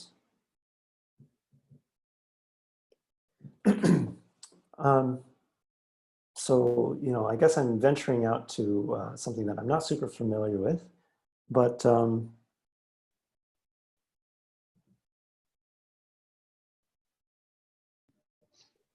So I think Ariel is right that in the sense that if you take just a Heisenberg model, just plain Heisenberg model, and then you diagonalize it and you look at the highest eigenvalue and its corresponding eigenstate, it will be highly entangled. There's such to the same level as the ground state of that model. But when you increase the temperature, it's more in the former situation that he described, where you couple it to some bath or some phononic interactions in the system, for example. And then you add terms to your Hamiltonian, which describes interactions with associated phenomenon to temperature. So, and it's the amplitude of these interactions that crank up with temperature. And this is what eventually destroys your entanglement at the higher energies. So when you say lambda max, it's not properly lambda of your bare system H, which would be like your Ising model, for example. Right. This is how I see it. Okay, so you bring up a good point. So I want to make something clear, which is I'm not saying that when you look at, say, the eigenvectors corresponding to these different eigenvalues, that I'm not saying that at lambda max, all of them are unentangled. But here I'm asking whether, like, if in some sense it's you can always find an unentangled state at these, say, medium temperature, right? So one way to maybe see this is, if you're familiar with this concept, then this might make sense. If you take the Gibbs state of a Hamiltonian at very high temperatures, when you crank up this temperature, then this Gibbs state starts to resemble the maximally mixed state, which is unentangled, right? And so a Gibbs state is this really complicated mixture of different eigenstates, right? And these eigenstates individually, depending on which ones you pick, can be entangled, but the Gibbs state itself will start to look more and more unentangled. And this is without referring to any bath or contact with an environment. That's right. At finite temperature, you're not looking at the Baire system, but more at a partition function, which is a function of the temperature, such as the Gibbs state that you wrote down.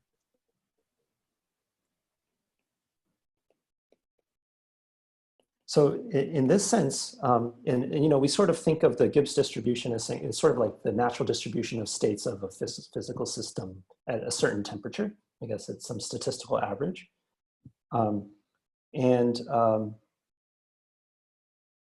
As you increase the temperature, this Gibbs state will approach an unentangled state. So I guess this kind of formally justifies this notion of becoming more and more classical as the temperature increases.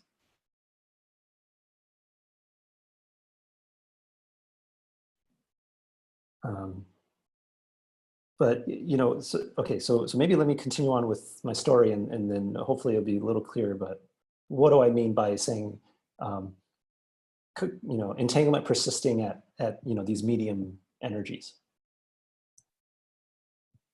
Okay, so here's the give me a sec. Right, so the quantum piece, this is where the quantum PCP conjecture comes in. So suppose the quantum PCP conjecture were true, and we make this natural assumption that NP is different from QMA, then the implication of this is that there exists local Hamiltonians, H, where if you take any state, not just one particular state, where all states, where if you look at their energy, it's in this medium range, or at most in this medium range. So it's say like some constant fraction of lambda max minus lambda min, right? Where all states psi cannot have a succinct, classical, and useful descriptions. These two requirements we required. Right? And if this were true, then it would mean that all of these states must be really entangled in a really complicated way. And the keyword is all here.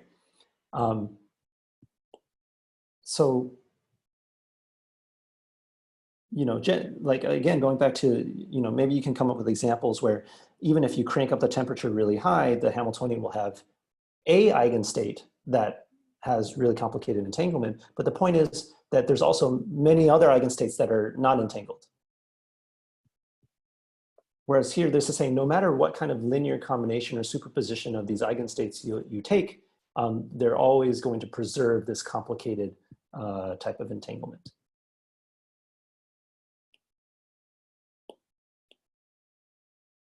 Right. So, in particular, states of medium energy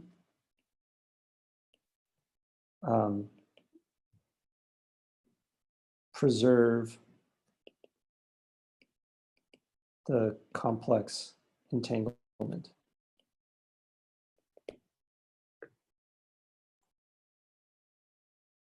Does that make sense, what this is trying to say?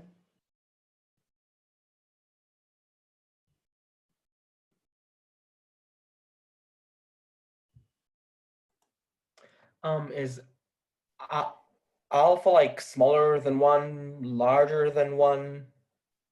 Oh, alpha is a number in between 0 and 1, so think of it as 10%, 20%, some constant. Okay, so in that case, it's actually weird for me because lambda max minus lambda min. Oh, okay, sure. Yes. Sorry. Oh, okay, Yeah. thanks. Thanks. Yep.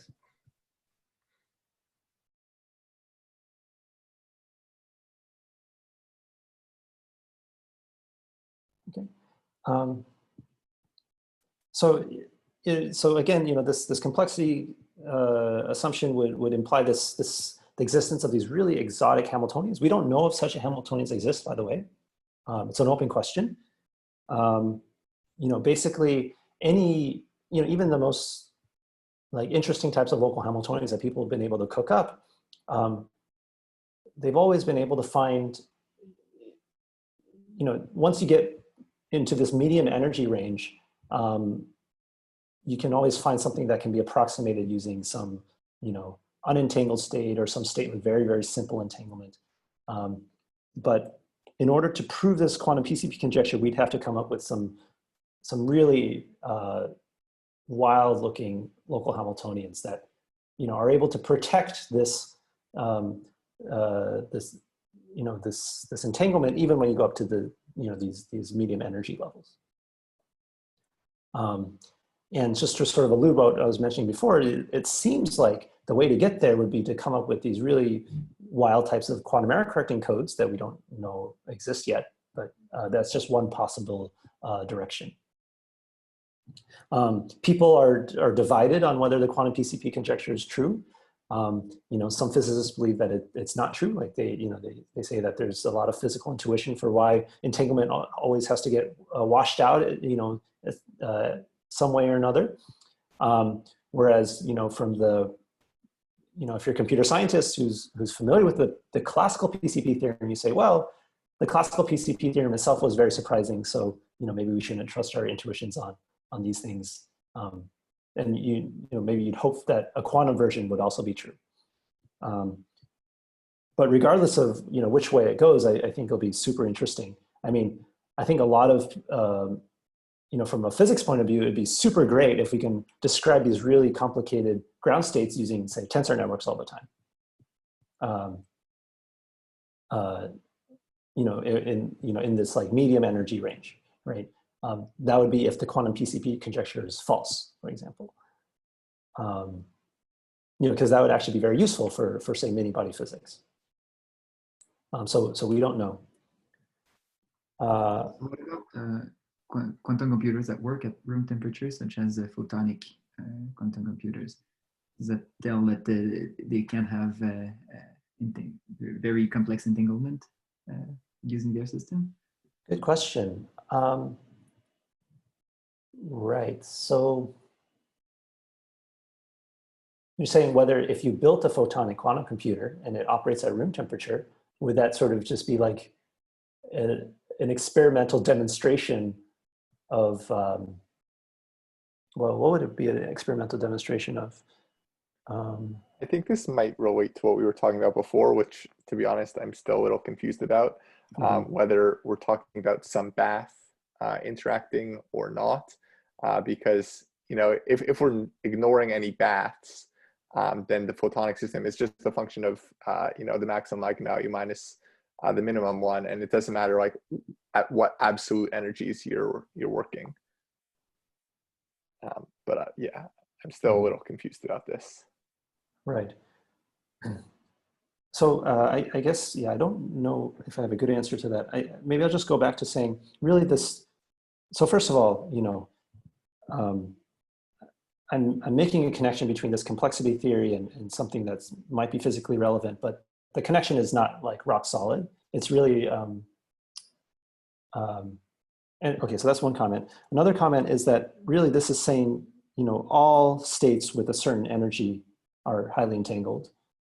if you walked up with an example of one state that's highly entangled or not entangled, that doesn't say anything about whether this conjecture is true or false, right? So maybe I'll just leave it at that. Okay, so I think it's at the end of the hour. I was hoping to get to some no-go results, but I guess we'll have to pick this up next time. But just to give you a quick preview, you know, Yuval was asking earlier, where are we with regards to this conjecture? What do we know about it? Unfortunately, we don't know a lot, but people have shown no-go results for quantum PCP, saying that, which is identifying if you're to try to prove the quantum PCP conjecture, you should avoid these kind of local Hamiltonians, or in other words, these local Hamiltonians, they do not preserve this complex entanglement when you get up to medium temperatures. And we'll sort of analyze this next time. But it's very illuminating because there's some counterintuitive things going on. Like there are constructions that you might think would work based on what you see in the classical PCP theorem. Basically, if you have these interactions acting in a very like connected fashion on graphs that are like highly connected, in the classical PCP setting, this is a very good feature. Like you want to, Sumner was saying you want to introduce lots of redundancy. So maybe having lots of interactions between lots of particles would accomplish that. But in the quantum setting, this counterintuitively actually works against you. When you have too many interactions going on, this forces your system to become more classical. So we'll talk about this next time. But for now, this is it for today. Right. Are you talking about like the area law, Henry, or is that something different? Well, the area law, it does connect to this, but I'm not talking about that. I'm talking about, it's more related to this monogamy of entanglement phenomenon. So this is actually, I'm referring to this Brandau-Harrow result that we were mentioning the other day. And they show that, okay, so I'll just say if you have a local Hamiltonian whose constraints are on a very good expander graph is a graph that's very highly connected, then you can always find a pretty good approximation of a ground state using an unentangled state. So that's the result we'll talk about next time.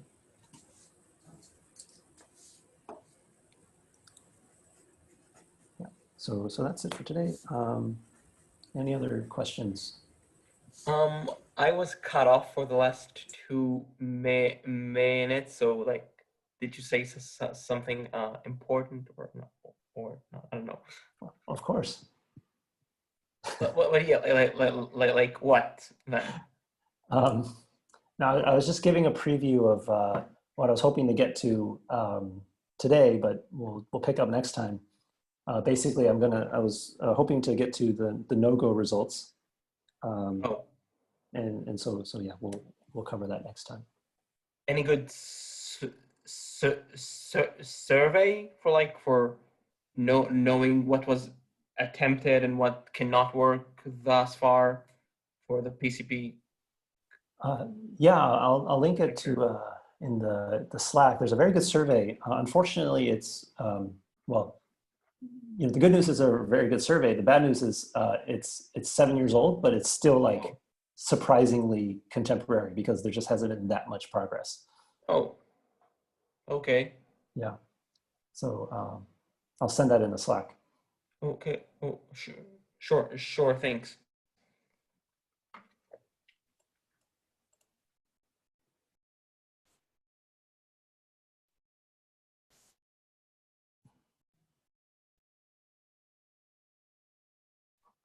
So I have a very basic question about this little section you have at the end here. This is about the quantum PCP conjecture. So this idea about the states of minimum energy preserving complex entanglement. So this is a conjecture, right? Is that something that is stated with a proof, I guess? What kind of proof could one provide for that? Or? So there's no proof. So I mean, it's a conjecture. So I mean, we don't know if it's true or not. So you know, some people are hoping for a proof. Okay. Yeah, it's an open question. Okay.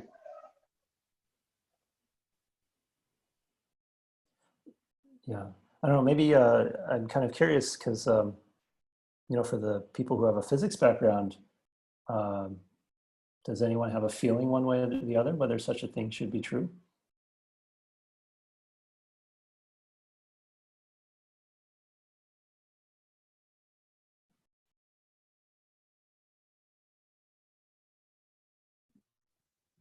You mean if we can have complex entanglement at room temperature?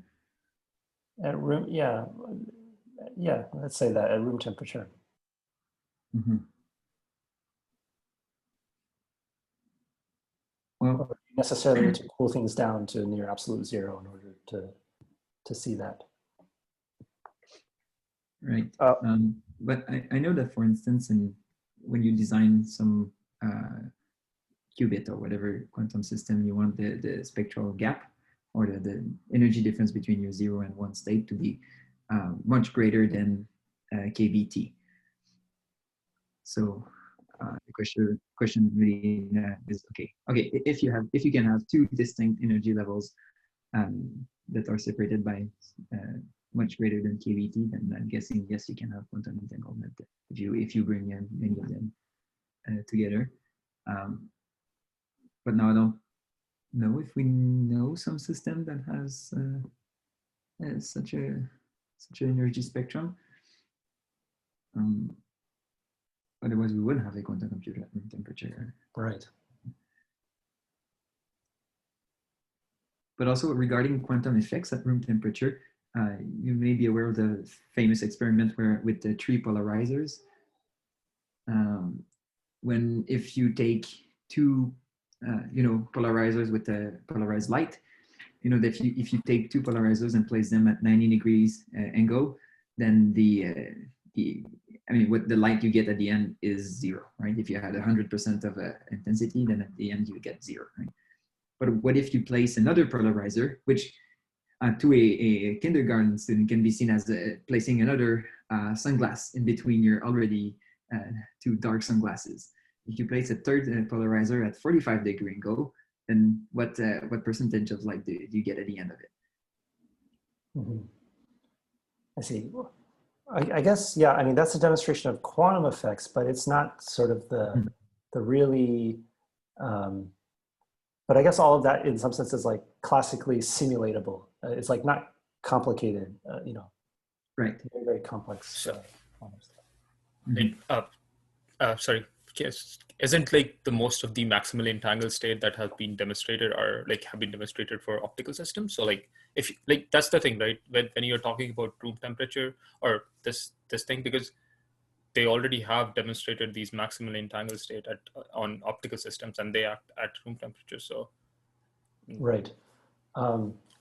So that's a good point. But in some sense, the maximally entangled state is it's not, despite its name, it's not the most complicated kind of entanglement that you can imagine.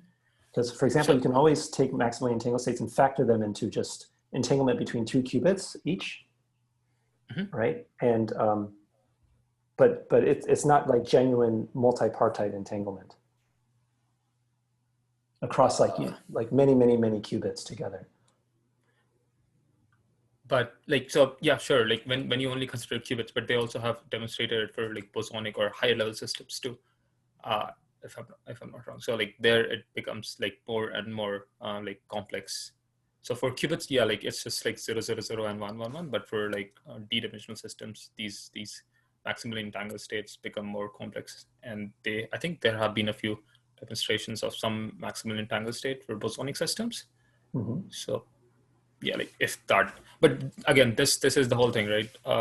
When you say about room temperature, or is that like the definition is a bit unclear to me again here, because there the eigenstates, they might have a different eigenspectrum.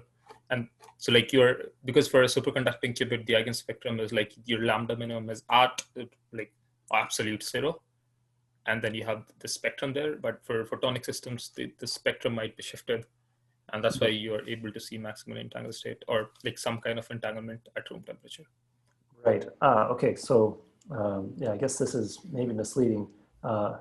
I should, whenever I say room temperature, this is in scare quotes. Formally, what I mean is just some at energy levels that are some constant fraction of the, lambda max minus lambda min. Yeah. And that's what really, I mean, that's all I mean. I guess I'm being maybe a little more, I'm just being a little more loose when I'm talking about room temperature. Yep. Then I guess all these examples of the maximal entangled state would not hold because because your eigenspectrum is shifted and you can have these minimum. So like Mm-hmm. But even there, I would say the entanglement that people have been able to generate in the lab. I'm gonna from some perspective, nothing that people have been able to generate. They're very fantastic experiments that are very hard to perform, but they're not complex from the sense that I'm referring to, in the sense that we can come up, for all this entanglement that people have generated in the lab, people can come up with good, effective classical descriptions and compute properties of them just using a classical description. And this makes a lot of sense because when they're running these experiments, they're checking them against theory, but how are they doing the theory? Well, they're using pen and paper or something to verify the results of their experiments. And so inherently they're using classical descriptions. And so from that sense, they're not very complicated. So yeah, like that's true. But again, I'm not an expert in this field, so I might be saying something wrong. But like one of our lab mates was an expert in like optical system and multipartite entanglement, and so like they were able to. So you are right that most of the earlier demonstrations that for these multipartite entanglement were like not that complex in terms of classical description, but then I think he had some kind of a machine learning algorithm which was able to, like, I don't think they have, or yeah, I think they might have demonstrated a very complex a multipartite entanglement system which is not classically trivial, and which this machine learning algorithm that they were using, and I think it's like 5 years back when they did the theory, and there was like a very recent paper where they kind of demonstrated one of this like highly non-trivial multipartite like entanglement state. But again, I'm not an expert on that. So, but maybe you can send over a reference in the Slack. Sure. I'm curious to take a look. Yeah. Sure.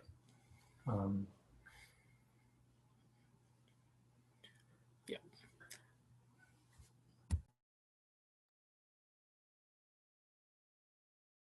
Yeah, it's so I think really what's here is there's a